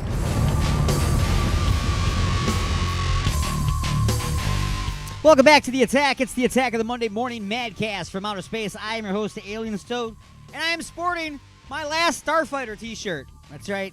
80s movies rules, folks. They rule. Anyway, we're just about out of time here for hour number 2 of The Attack. 1 hour remains. That's right. We got about, 5.5 minutes or so left of the broadcast in this hour. But coming up next hour, we still have another news update from NPR. We'll also talk about the Mr. Fister. Will we talk about that? We forgot to talk about Bridget the Midget. Let's go ahead and throw that out right now. You know who Bridget the Midget is, right? No, of course you don't. Of course you don't, right? Bridget the Midget is a little person, and she is a porn actress. And she recently lost her shit and went crazy, and she stabbed her boyfriend in the leg. I can't make this stuff up, folks. I can't make this stuff up. She reached right up and stabbed him in the leg. Anyway, moving and grooving right along. What will we talk about here for the remainder of this hour? This is what we're going to talk about. Now, over in India, I'm sure that you're aware that they don't eat a whole lot of beef in India. Okay? Let me fade this music out here so that it's not messing with you here. Let me go to this picture. If you're watching on Facebook and you're watching on YouTube, you can check out this picture right here. Let me get this banner out of the way as well. That is what in the United States, if we saw that, we'd be like, why would somebody take a perfectly good taco, stick it in a book, and then close the book, mushing it, and then it's like got the oil and the cheese and the beef and everything's all stuck and everything all on the pages and all that? Well, this is in India, folks. Now, in India, beef is a little offensive. Okay, it's offensive to people. Now, it would be different if it was happening here and a person from India saw it and was offended. We'd be like, well, you're here. But they're there. Okay, so over there, that is considered extraordinarily offensive. To have a beef taco smashed into a book. And it's a book. Book's ruined. So you're telling me that you were eating lunch, apparently. It must have had multiple tacos because this is a full taco. And you were also doing your homework at the library. You were reading a book. And you had to go. Baby mom called you. I don't know. Definitely not to dinner because you were already eating. So you wanted to save your place. So you stuck your taco in there and used it as a bookmark? Is this what I'm understanding? What is wrong with you? What is wrong with you? Have you ever heard of folding the corner of the page? Which I know drives book people crazy. Drives people absolutely insane. There's another book story that I want to hit real quick, too. Because book people are really mad. Do you remember many, many years ago, there was a band called Faith No More, and they had a song called Epic. And at the end of that music video, there was a goldfish that was out of water and was flopping around. Well, PETA and animal rights groups lost their lunch, man. They went crazy. They lost their shit, okay? They all had a baby and freaked out about this fish that was being tortured. And even though you saw it for a while on screen, they said the fish was out of water for about 10 seconds worth of filming. And it was put right back in the water again, and it was perfectly fine. So, that being said, there are some memes being made right now. It's some kind of a challenge going on by some food brands where they are mangling books. And they're dumping, like, milk and different products and food. So I don't even know what this is about. I don't even follow these stupid challenges anymore. You know, like people were eating Tide Pods and snorting condoms and doing all kinds of ridiculous, burning themselves on electric stoves. People are ridiculous, okay? It all started with good intentions with the ice bucket challenge, and then it just went horribly wrong from there on out. But anyway, the book people are just losing their minds, saying you are destroying books. You're destroying literature. Folks, I understand you're mad. I really do. But they're not pulling out like limited edition works of art and dumping stuff all over them. They are 27th edition craptastic romance novels, I'm sure. Okay, they're not going to destroy good literature for this, would they? I don't know. We got people that destroy beautiful statues because somebody told them it meant something that offended them. Oh, I almost got political. Time to take a short break. Pause the action for station identification. We'll be back with our final hour number 3 of the Attack of the Monday Morning Madcast from Outer Space. Go nowhere.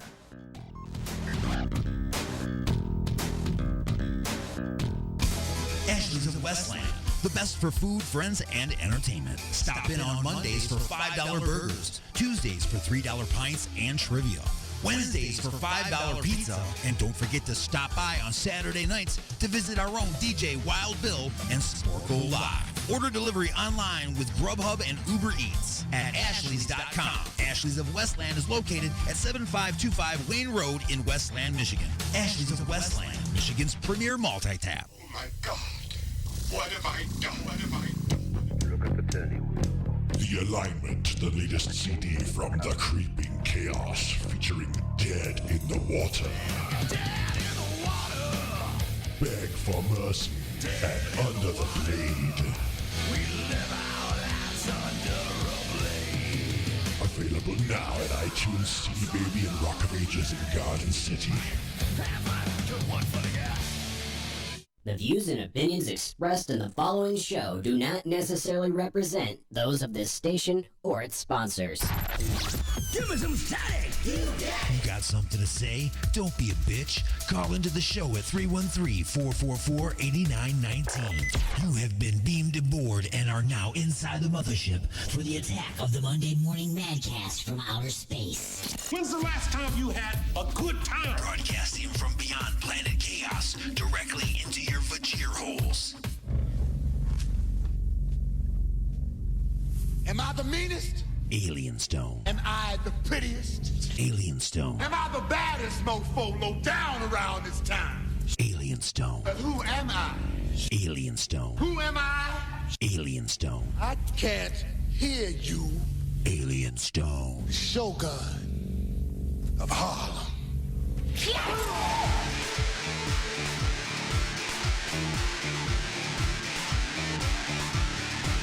All right, everybody, welcome to hour number 3 of the Attack of the Monday Morning Madcast from Outer Space, the third and final hour. We're cruising along at triple redunculous speeds. Do not worry, the gravitational plates are gravitating, the inertia canceller is canceling, the deflector array almost got political, but decided not to. So, I do have a few things left to talk about in this remaining hour, as well as we're going to have a weekly sports update, a weekly news update from NPR. We're also going to revisit a classic episode of Just a Few Questions from 1 year ago, where the band Black Heron sat in and we talked about starting up our own sports franchise. So that'll be awfully interesting. What is that one even called? What is that episode called? Starting a pro sports team. Really? Is that all I called it? Yeah, starting a pro sports team. That's not very funny. Usually I got good names for these things. Anyway, before we get into some music for your vagir holes, I do have a wackadoo of the week, which is also a classic wackadoo of the week. For those of you that don't know what a wackadoo of the week is, because I don't always do them, I find myself a crazy, weirdo person that just says some stupid stuff, and they get nominated and elected to be my wackadoo of the week. This is an old school wackadoo with an old school intro. Hopefully Facebook doesn't get mad at me for this. They get mad at me for everything. They're like, hey, you used the word everything. Everything is a word. You didn't make it up, so we're going to sue you. Okay. Oh, you can't say okay either. We trademarked that. Anyway, let's go ahead and start this hour off with this week's wackadoo of the week.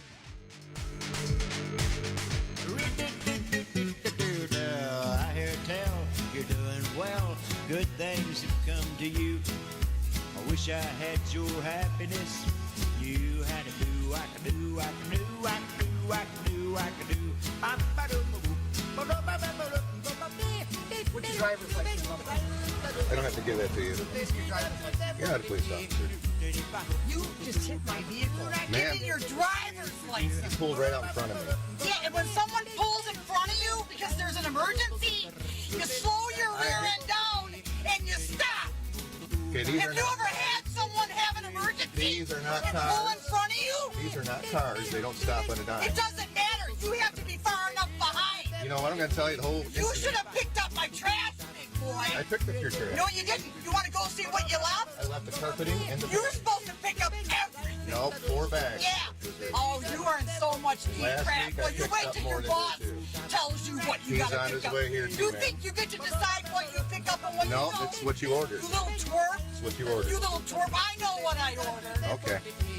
You didn't try hard enough, baby. These don't stop You on a slammed dime. into the back of These don't stop on a Well, dime. you should man. know that. You should have picked up my trash. You didn't give me time. You should have done your job, baby. I picked but up you all didn't, your and trash. after today, you ain't gonna have it. I picked up all your trash. Is it really worth? Is trash Oh, really it's worth? worth every penny, baby, because I've been working with you, with your rear end for weeks. Is it worth getting in an I accident? told you what you were supposed to do.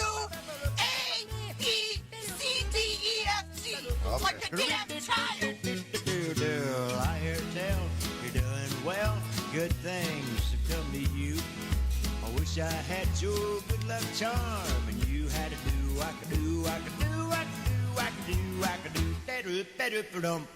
Wow, I call that White Trash Day. White Trash Day. Yeah, people do not think that just because you put something out at your curb, the trash guy has to take everything. There are rules, regulations, and quantity limits of what you can and can't put out there. And also, in addition to all of that, whether or not the trash man is or isn't guilty of whatever you're mad about, you can't pull out in front of him and let him hit you with your car because you slammed on your brake. Wackadoo of the week, White Trash Day. And now some music for your Vajir holes. This is a tune I wrote a long time ago called Intergalactic Superstars.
the street on fire, people will move out of your way.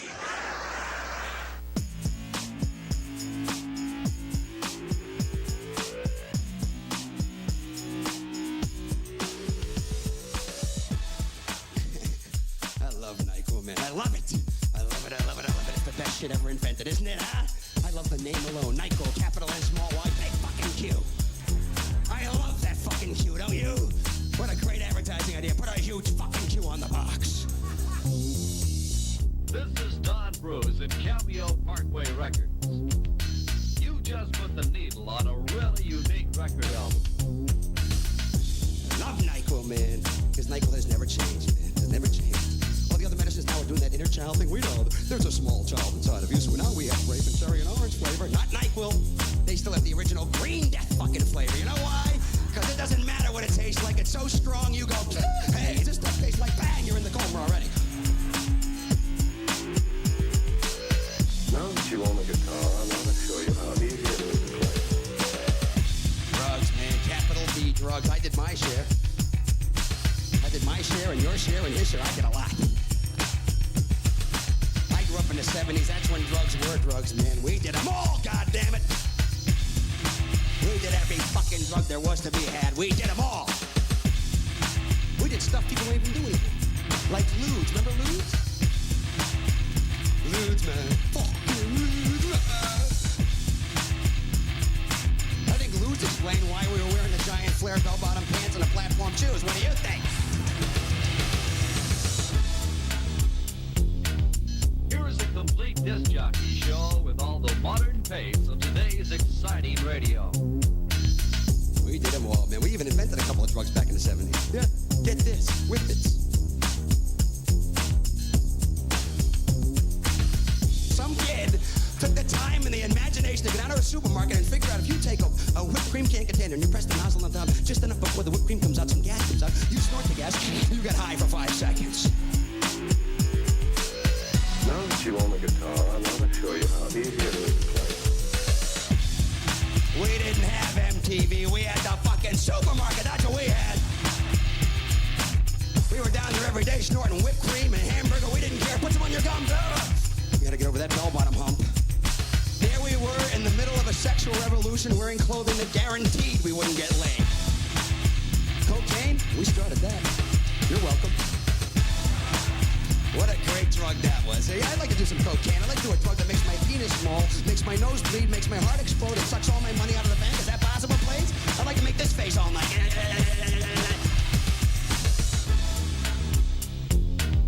Here is a complete disc jockey show with all the modern pace of today's exciting radio.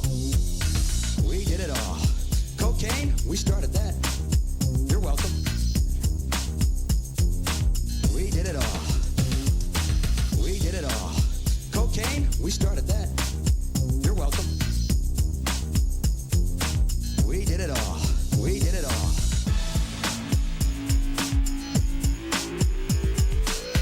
Now that you own a guitar, I want to show you how easy it is to play. People don't understand, man. Back in the early 70s, you couldn't buy anything except bell-bottoms. There were no straight pants in the fucking stores, okay? The only way you could be a cooler guy was to get bigger bell-bottoms. We used to sit around and get high and go, man, when I get some money, I'm getting the biggest bell-bottoms in history, man. They're gonna start at my neck and go 20 feet straight out, man. I'm gonna be surrounded by 90 feet of bell-bottoms. Homeless people are gonna be living under my pants, man. I'll have platform shoes, I'll be 20 feet tall.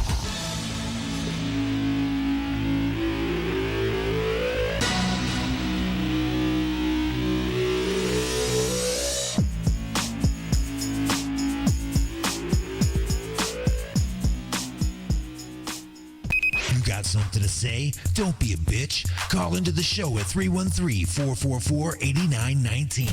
Broadcasting from beyond planet chaos directly into your Vajir hole. You have been beamed aboard and are now inside the mothership for the attack of the Monday Morning Madcast from outer space. Can you feel it?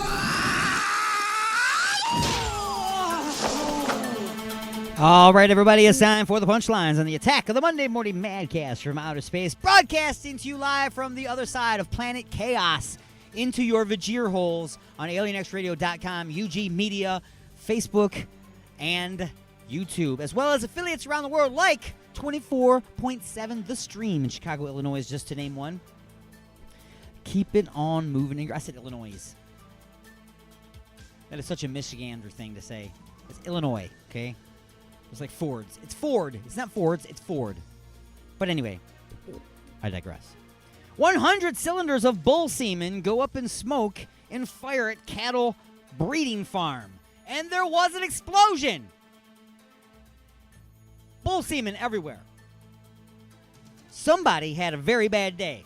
I'm just saying. And if there was a fire and there was an explosion and bull semen went everywhere, did the bull semen help put out the fire? Just wondering. I'm just saying, what would that smell like? Oh my God. Like sizzling semen. Just sitting there, I don't know. Oh my God. The horror. The horror! Apparently, running with a tree strapped to your back is the key to winning Cape Town Marathon.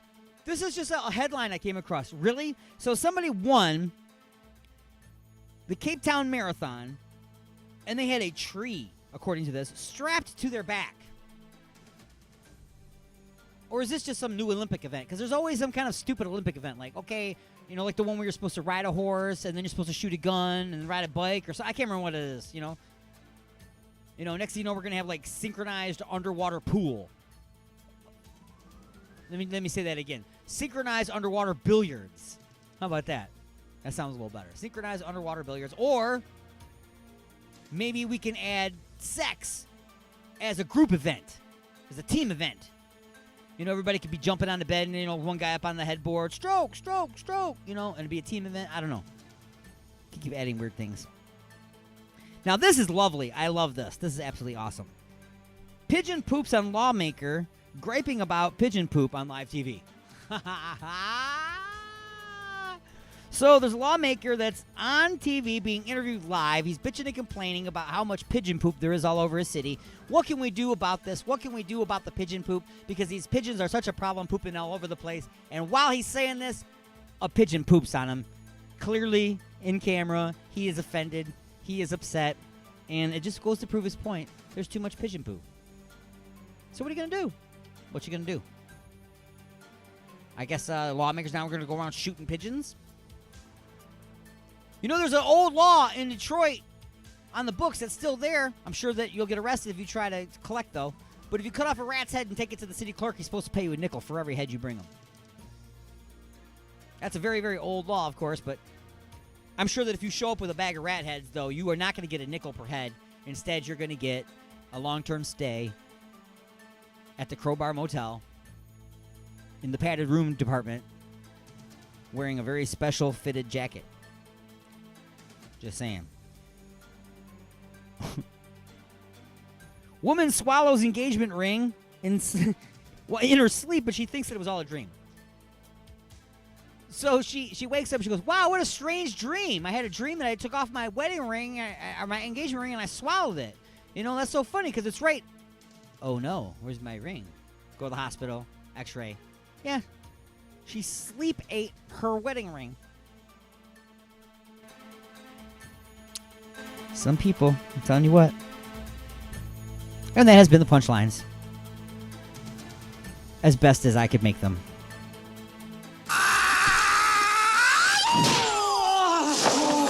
Back to music for your Vajir holes. Again, this is something that I did. It was a solo project under the name Alien Stone. At the time, I was in a band called Freakstar. This is the first time that Freakstar had broken up, and I went off and did my own solo project because I just could not stop doing what I was doing, and that was rocking. So this tune is called Can't Stop the Rock, and it's by myself, Alien Stone. You're listening to the Attack of the Monday Morning Madcast from Outer Space.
around me, you would agree.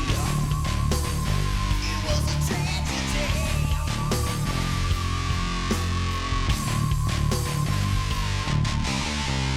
When we came along, we slid into this town. But from the rocks we go hit the ground.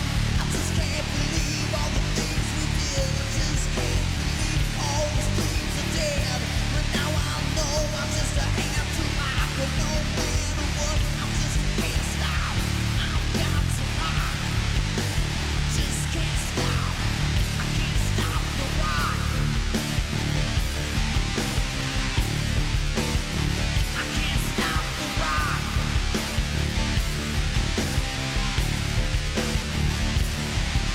It's been a long time, we came so far. We just don't agree with where we are. Well, maybe we just weren't meant to be stars. Well, maybe we were, but now with each other. So maybe it's better to be away from each other. The end of a dream is the start of another. So I start to talk and I start to walk the walk. And then I talk, I walk, yeah. And then I start to be the thing. And then I know I can't be all the things I dream. Everybody all around me would agree. It's the way things had to be.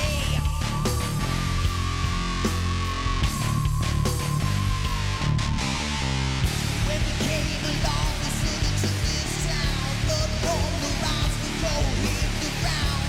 I just can't believe all the things we did. I just can't believe all these dreams are dead. But now I know I'm just a hand to rock. But no matter what, I just can't stop. I've got to rock. Just can't stop. I can't stop the rock. I can't stop the rock.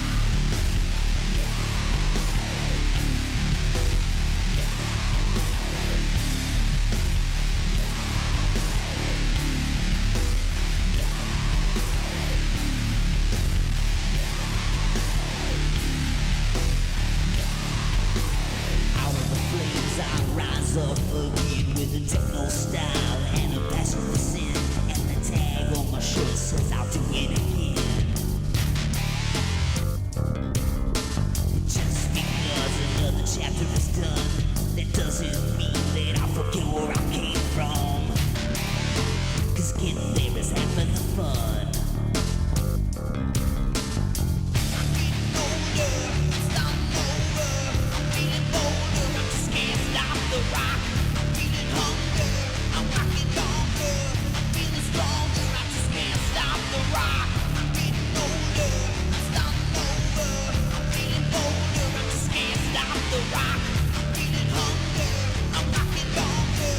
I'm feeling stronger, I just can't stop the rock.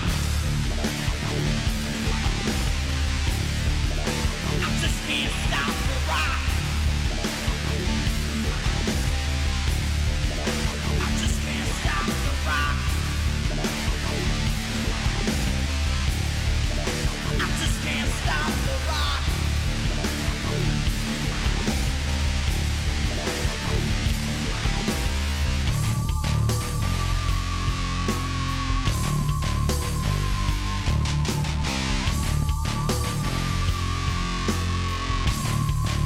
I just can't stop the rock.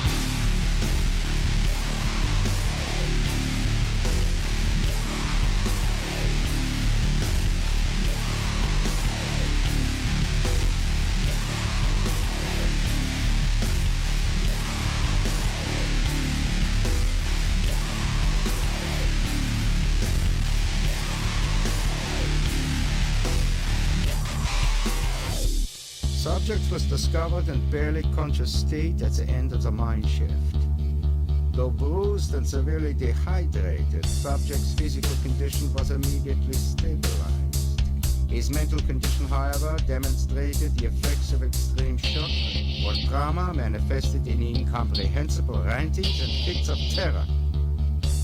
Subject is a danger to himself and others. Has not responded to medication. Prognosis for recovery is grim.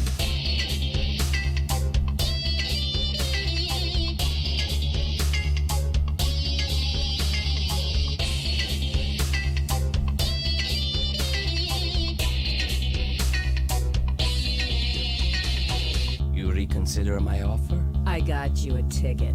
It is a shame, but a deal's a deal. If you go to the mine, you must have the keys for the gate. I do not have the keys. For this, you must go to headquarters. Francisco? Who wants to know? A friend. Ha! I need some information about the mine. I heard you might be the man to talk to. Information? You pay for information. You pay with a ticket out. That's the only way you get information from Francisco. Back off, creep.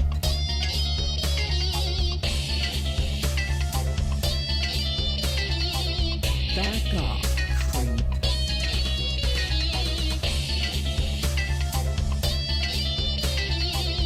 Back off, creep.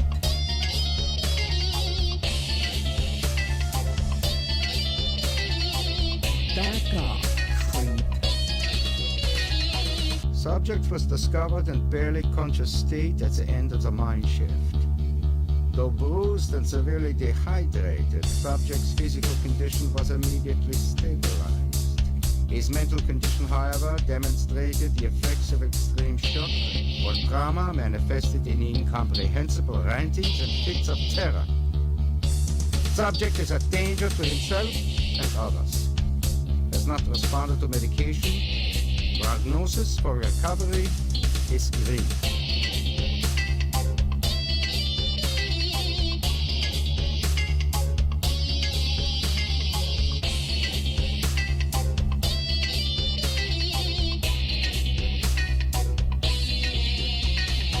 You reconsider my offer? I got you a ticket. It is a shame, but a deal's a deal.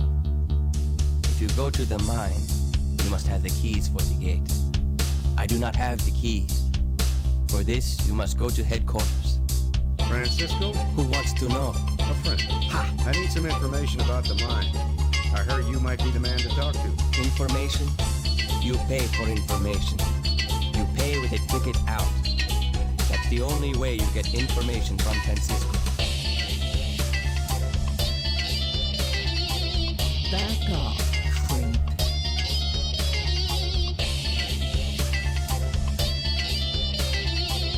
Back off, creep.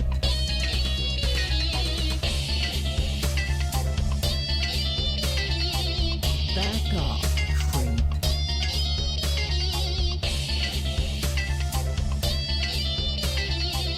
Back off, creep. Yeah, a little experimental music there from Alien DJ's Psycho Secret Agent, the name of the tune. We are up against another break. Time to take a short break. A pause in the action for station identification, which we will come back with what we call the home stretch, the final half hour of the broadcast, where I will also be bringing you a classic episode of Just a Few Questions, where myself, D-Unit, and the band Black Heron will be in the studio, and we will be putting together our very own sports franchise, and it will be hilarious. So stick around for that right after this short break and news update, of course, from our friends over at NPR. And now your weekly news update from NPR. Broadcasting directly into your brain. I've always listened to it. Live from NPR News in Washington, I'm Giles Snyder. World leaders are gathering in New York for this week's UN General Assembly. It begins today with a summit on climate change. But President Trump won't be there for that, as NPR's Michelle Kellerman reports. The UN Secretary General describes climate change as the defining issue of our time. He's invited business leaders and politicians to speak about what they're doing to mitigate climate change. President Trump, who withdrew from the Paris Climate Treaty, is hosting a separate side event on promoting religious freedom around the world. That's a topic that resonates with his evangelical base. There are many other issues at the top of the diplomatic agenda this week, from a recent attack on Saudi oil facilities to stalled nuclear talks with North Korea and Trump's meeting with Ukraine's new president on Wednesday. Michelle Kellerman, NPR News, New York. President Trump is heading into the UN General Assembly amid questions about whether he sought help to damage a political rival. The chairman of the House Intelligence Committee calling on the president to release the transcript of a phone call he had with the president of Ukraine earlier this summer.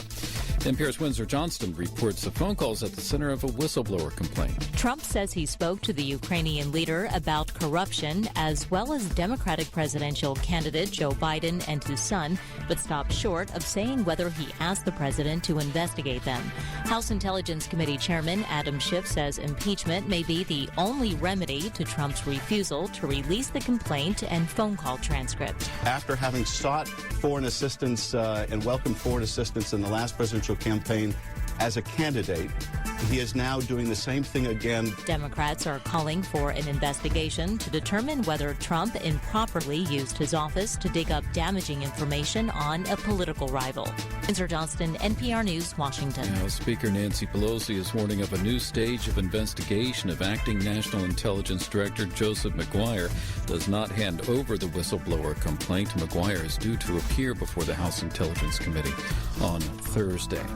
A panel of judges in San Francisco is scheduled to hear oral arguments today in a lawsuit challenging new Trump administration rules governing the federal Title X family planning program. NPR's Sarah McCammon reports the administration wants to prohibit organizations that provide abortions or make referrals for the procedure from receiving federal funds for other health services that benefit low-income patients. Multiple groups have filed lawsuits challenging that rule. The suit in California represents a major coalition of reproductive rights organizations, 22 state attorneys general, and the American Medical Association. They argue that the regulation, which they call a gag rule, interferes with the doctor-patient relationship. Anti-abortion rights groups have praised the Trump administration and called for cutting all public funds to organizations that provide abortion. NPR's Sarah McCammon reporting. This is NPR News. Me and my lady want to get busy tonight. What do you recommend? Igor's Lube. I got my fist stuck in a gravy boat. Any ideas on how I can get it out? Igor's Lube. The hinges on my cabinet doors are squeaky. What should I use? Igor's Lube. I got dry, flaky elbows. Igor's Lube. Okay, but what if I'm being held hostage by a supervillain in an underground lair with a ticking time bomb and only seconds left until detonation? What would save me then, huh?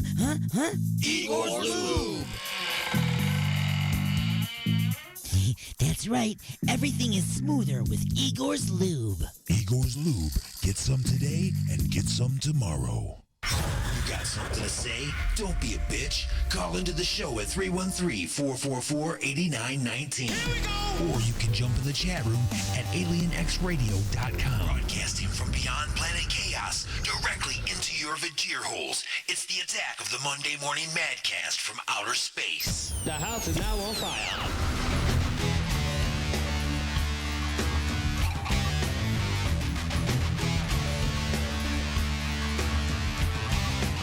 Welcome back to the attack. It's the home stretch. That's right, bringing it up to 12 noon Eastern right here on Alien X Radio, UG Media, Facebook, YouTube, 24.7 The Stream, and many, many other affiliates around the world. I do want to thank you for joining me each and every Monday for my 3-hour broadcast. It is a highlight of my week.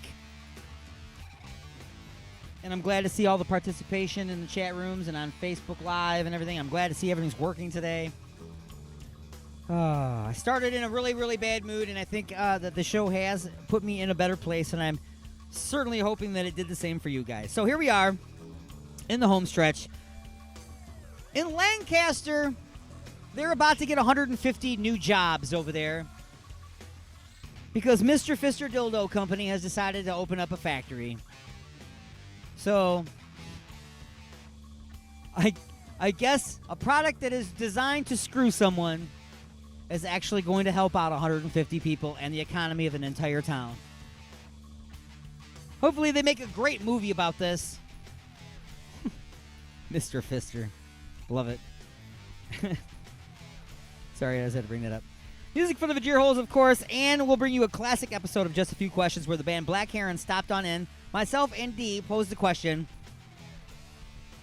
how do we build our own sports franchise and be very inappropriate about it at the same time? So we'll get into that But first, more music for your Vajir holes. I am going back in time just a little bit. Well, it's not really that far back. It's the latest recordings from my band, Freakstar. We released an album called Supernova, which was an appropriate title because the band had gone supernova. It had blown up and was done. So we decided to record everything one last time and call it quits. And this is one of the tunes. This was the latest song. The only recording of this song made it to the last album. A lot of songs have been recorded on previous albums, but this was probably the newest, most recent song written by Freakstar that got recorded. This That Should Not Be from the Supernova album, and you're listening to the Attack of the Monday Morning Madcast from Outer Space.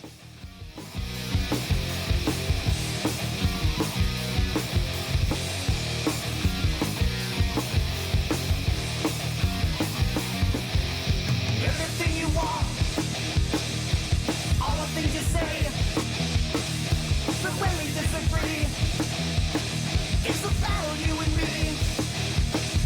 Well, I'm just not asking you for forgiveness, and I don't want pity from nobody. I just want to live my life in my bliss, till this painful life releases me to die, and the hands reach out before me, and they want things that I can't give. This alcoholic dream comes true. It's fate and urge to live. Ain't everything you want, all the things you say. But when we disagree, it's a battle, you and me. Well, I'm much too young now to be the winner, and I'm much too old to wish I knew why. But I'm just right now to fall down as a sinner. This painful life's releasing me to die, and the hands reach out before me, and they want things that I can't give. This alcoholic dream comes true. It's fate and urge to live, and everything you want I might want to, and all the things you say I might say too. But when we disagree to rid the scene, I'll battle you and me. This shouldn't be.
Pussy, come on in, pussy lovers! Here at the Titty Twister, we're slashing pussy in half. Give us an offer on our vast selection of pussy. This is a pussy blowout. All right, we got white pussy, black pussy, Spanish pussy, yellow pussy. We got hot pussy, cold pussy. We got wet pussy. We got smelly pussy. We got hairy pussy, bloody pussy. We got snapping pussy. We got silk pussy, velvet pussy, nalga hide pussy. We even got horse pussy, dog pussy, chicken pussy. Come on, you want pussy? Come on in, pussy lovers. If we don't got it, you don't want it. Come on in, pussy lovers.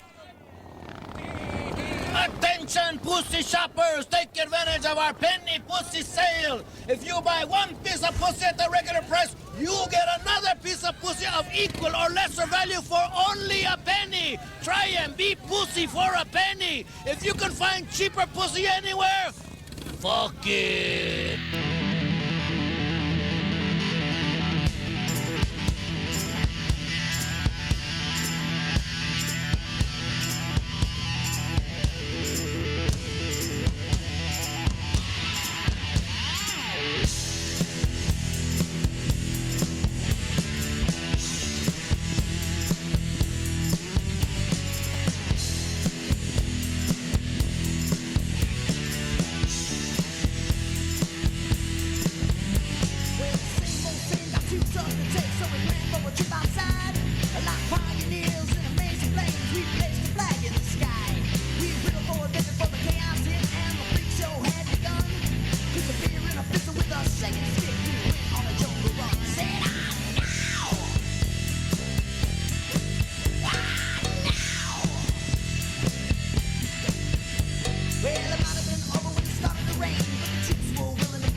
On the candy bottles high. Rebuild our monuments.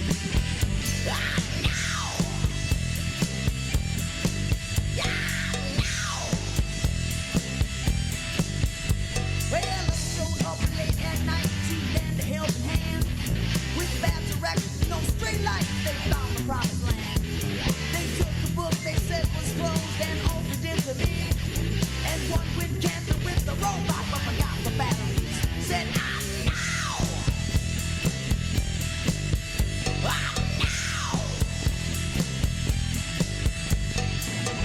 Let me tell you about the time. It's the depths of hell. Look a tornado in the eye. We're doing well.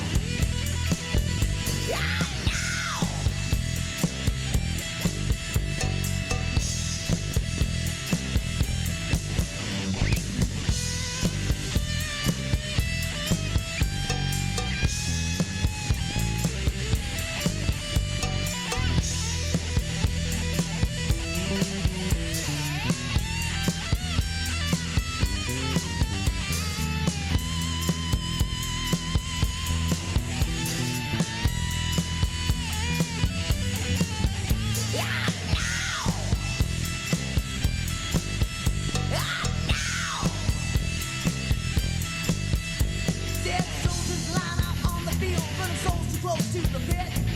Dawn had fought with a mace and shield, but our heads would not be split. The aftermath, it showed our sin, but we escaped the prison cell. We had our breakfast at the damn end, and we really made it out of hell. Said, I'm now.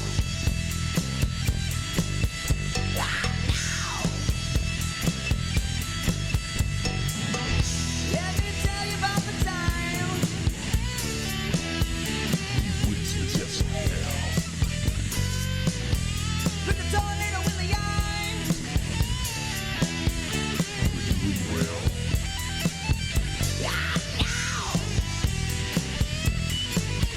Super zombies.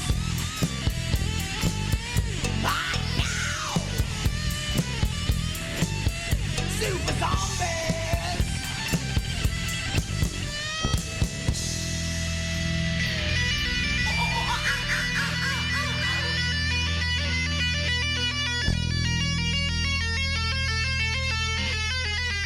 Yes, probably my first real written song and actually recorded tune, Super Zombies, in my very first band, Serious Jester. On the drums right there is our own DJ Wild Bill, the host of Sporkle Live. That's right. That was shortly after we had met DJing in a club way back in the day, in the early 90s. We decided to get together and hook up and do a band, and it was called Serious Jester. Steve played the guitar, and a good friend of ours, Joe, he played the bass. God rest his soul. He just recently passed. And anyway, enough of that, right? So let's get right back to it, shall we? It is time now for a review of Just a Few Questions. Now, we didn't do Just a Few Questions yesterday for Inside the Mothership because I was all by myself, and if I ask myself questions, that's crazy, but if I answer, that's even crazier. So instead, we're going back exactly 1 year ago today, on 9/23/2018, where myself and Dee were in the studio, and we brought in Black Heron, and we talked about what it would be like if we started up our own pro sporting team. Anyway, check it out. It's Just a Few Questions.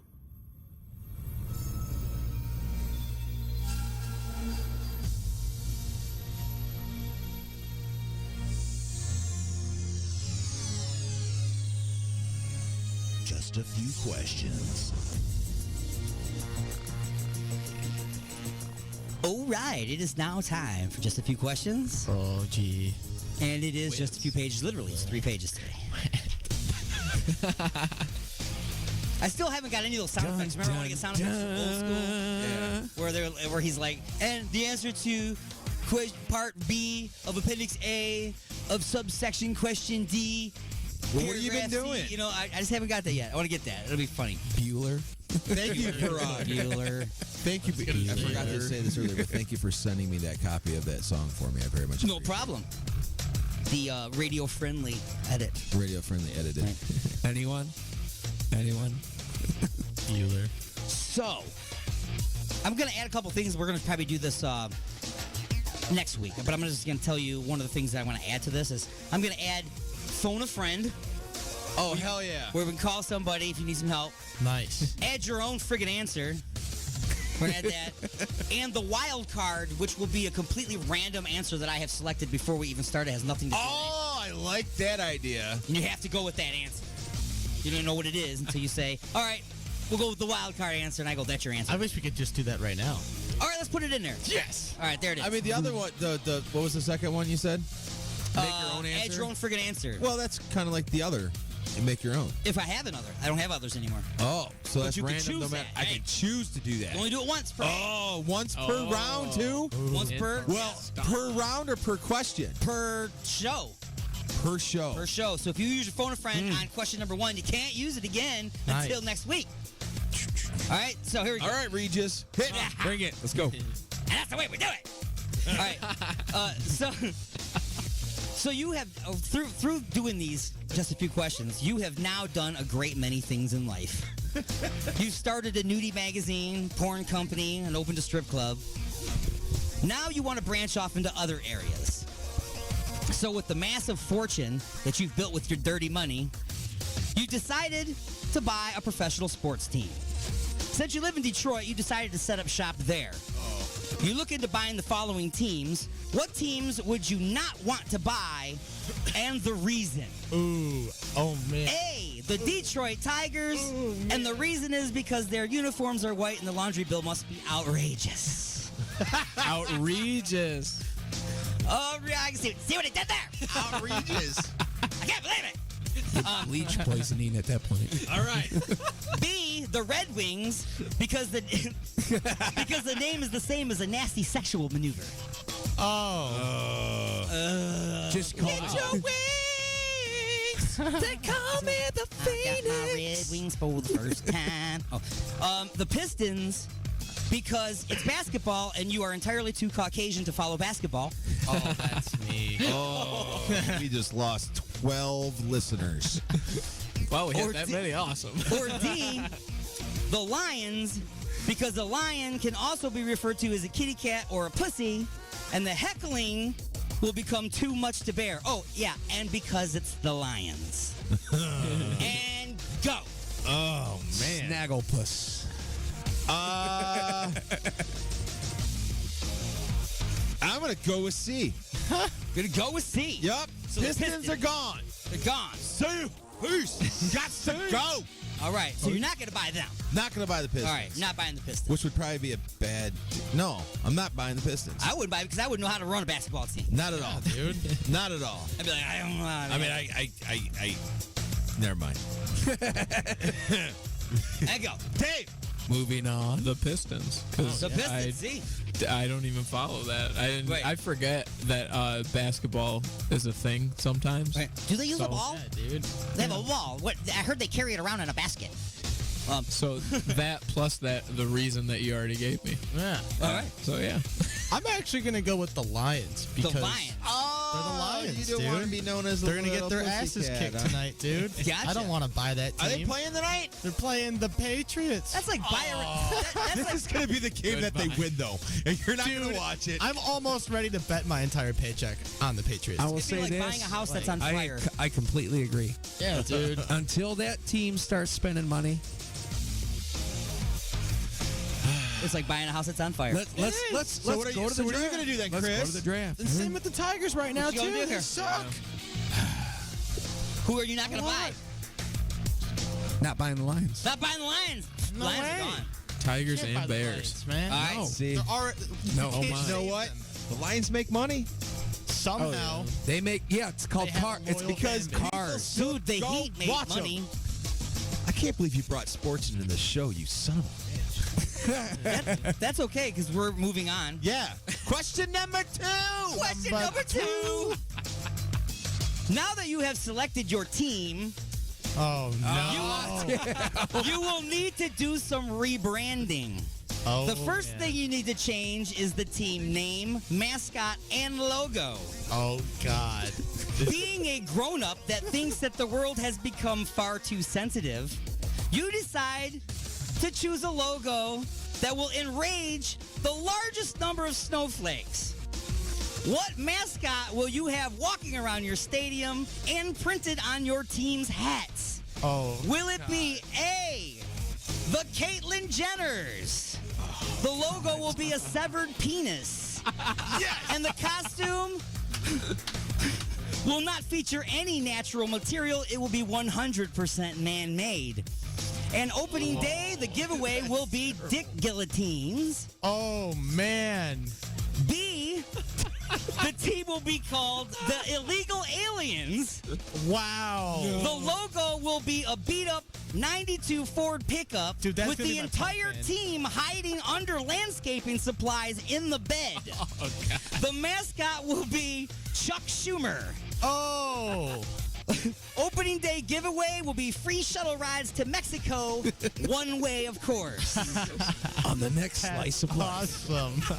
C, the Me Too's. Oh, yeah. The logo will be left blank until it's finally mentioned 20 years later. Pound The Me Too. mascot will be unable to appear until all the lawyers help her get her story straight.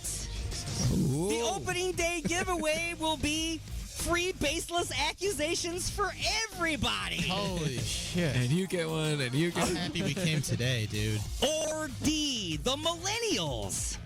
The logo will be a Tide Pod sandwich. The mascot will be a Sounds 22-year-old college student engulfed in a cloud of vape smoke, wearing skinny jeans and a man bun, blocking traffic with a condom hanging out of his nose, holding a protest sign that says "Meat is murder." Jesus. The mascot will be Baby Herman from Who Framed Roger Rabbit. Get your body back, Johnny. The opening body back. The opening day giveaway will be your choice of a free steak dinner and a free beer, or a $23 gluten-free vegan veggie dog with filtered spring water without the straw and served in a cardboard carton because plastic is bad, okay? And go. I, first of all, want to commend you You like that, huh? on your creativity, That was really good. your timeliness. I mean, this had taken you forever. I know, and I failed current events back in the day.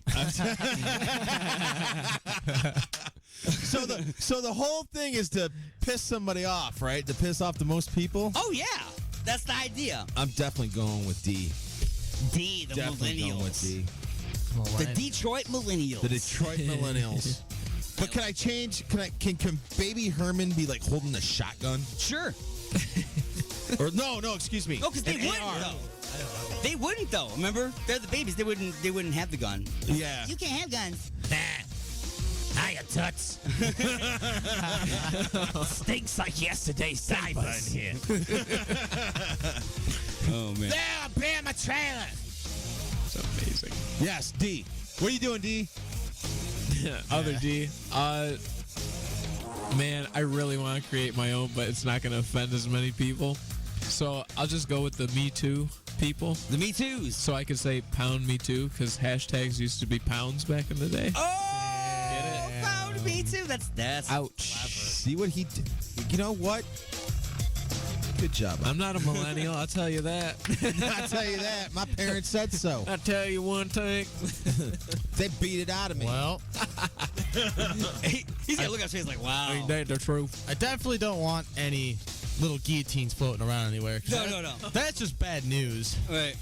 I'm gonna go with wild card, man. Make one up. Wild card? No, that's not make one up.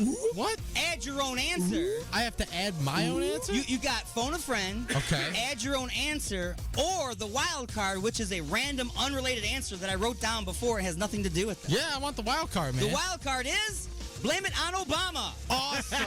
Oh, my Obama phone. Blame it on Obama. All right, wild card's been That's played, good. by the way. Nobody else can play the wild card. There's only one wild card. Oh, that's what you're talking about? That's right. Oh. That One is wild awesome. card.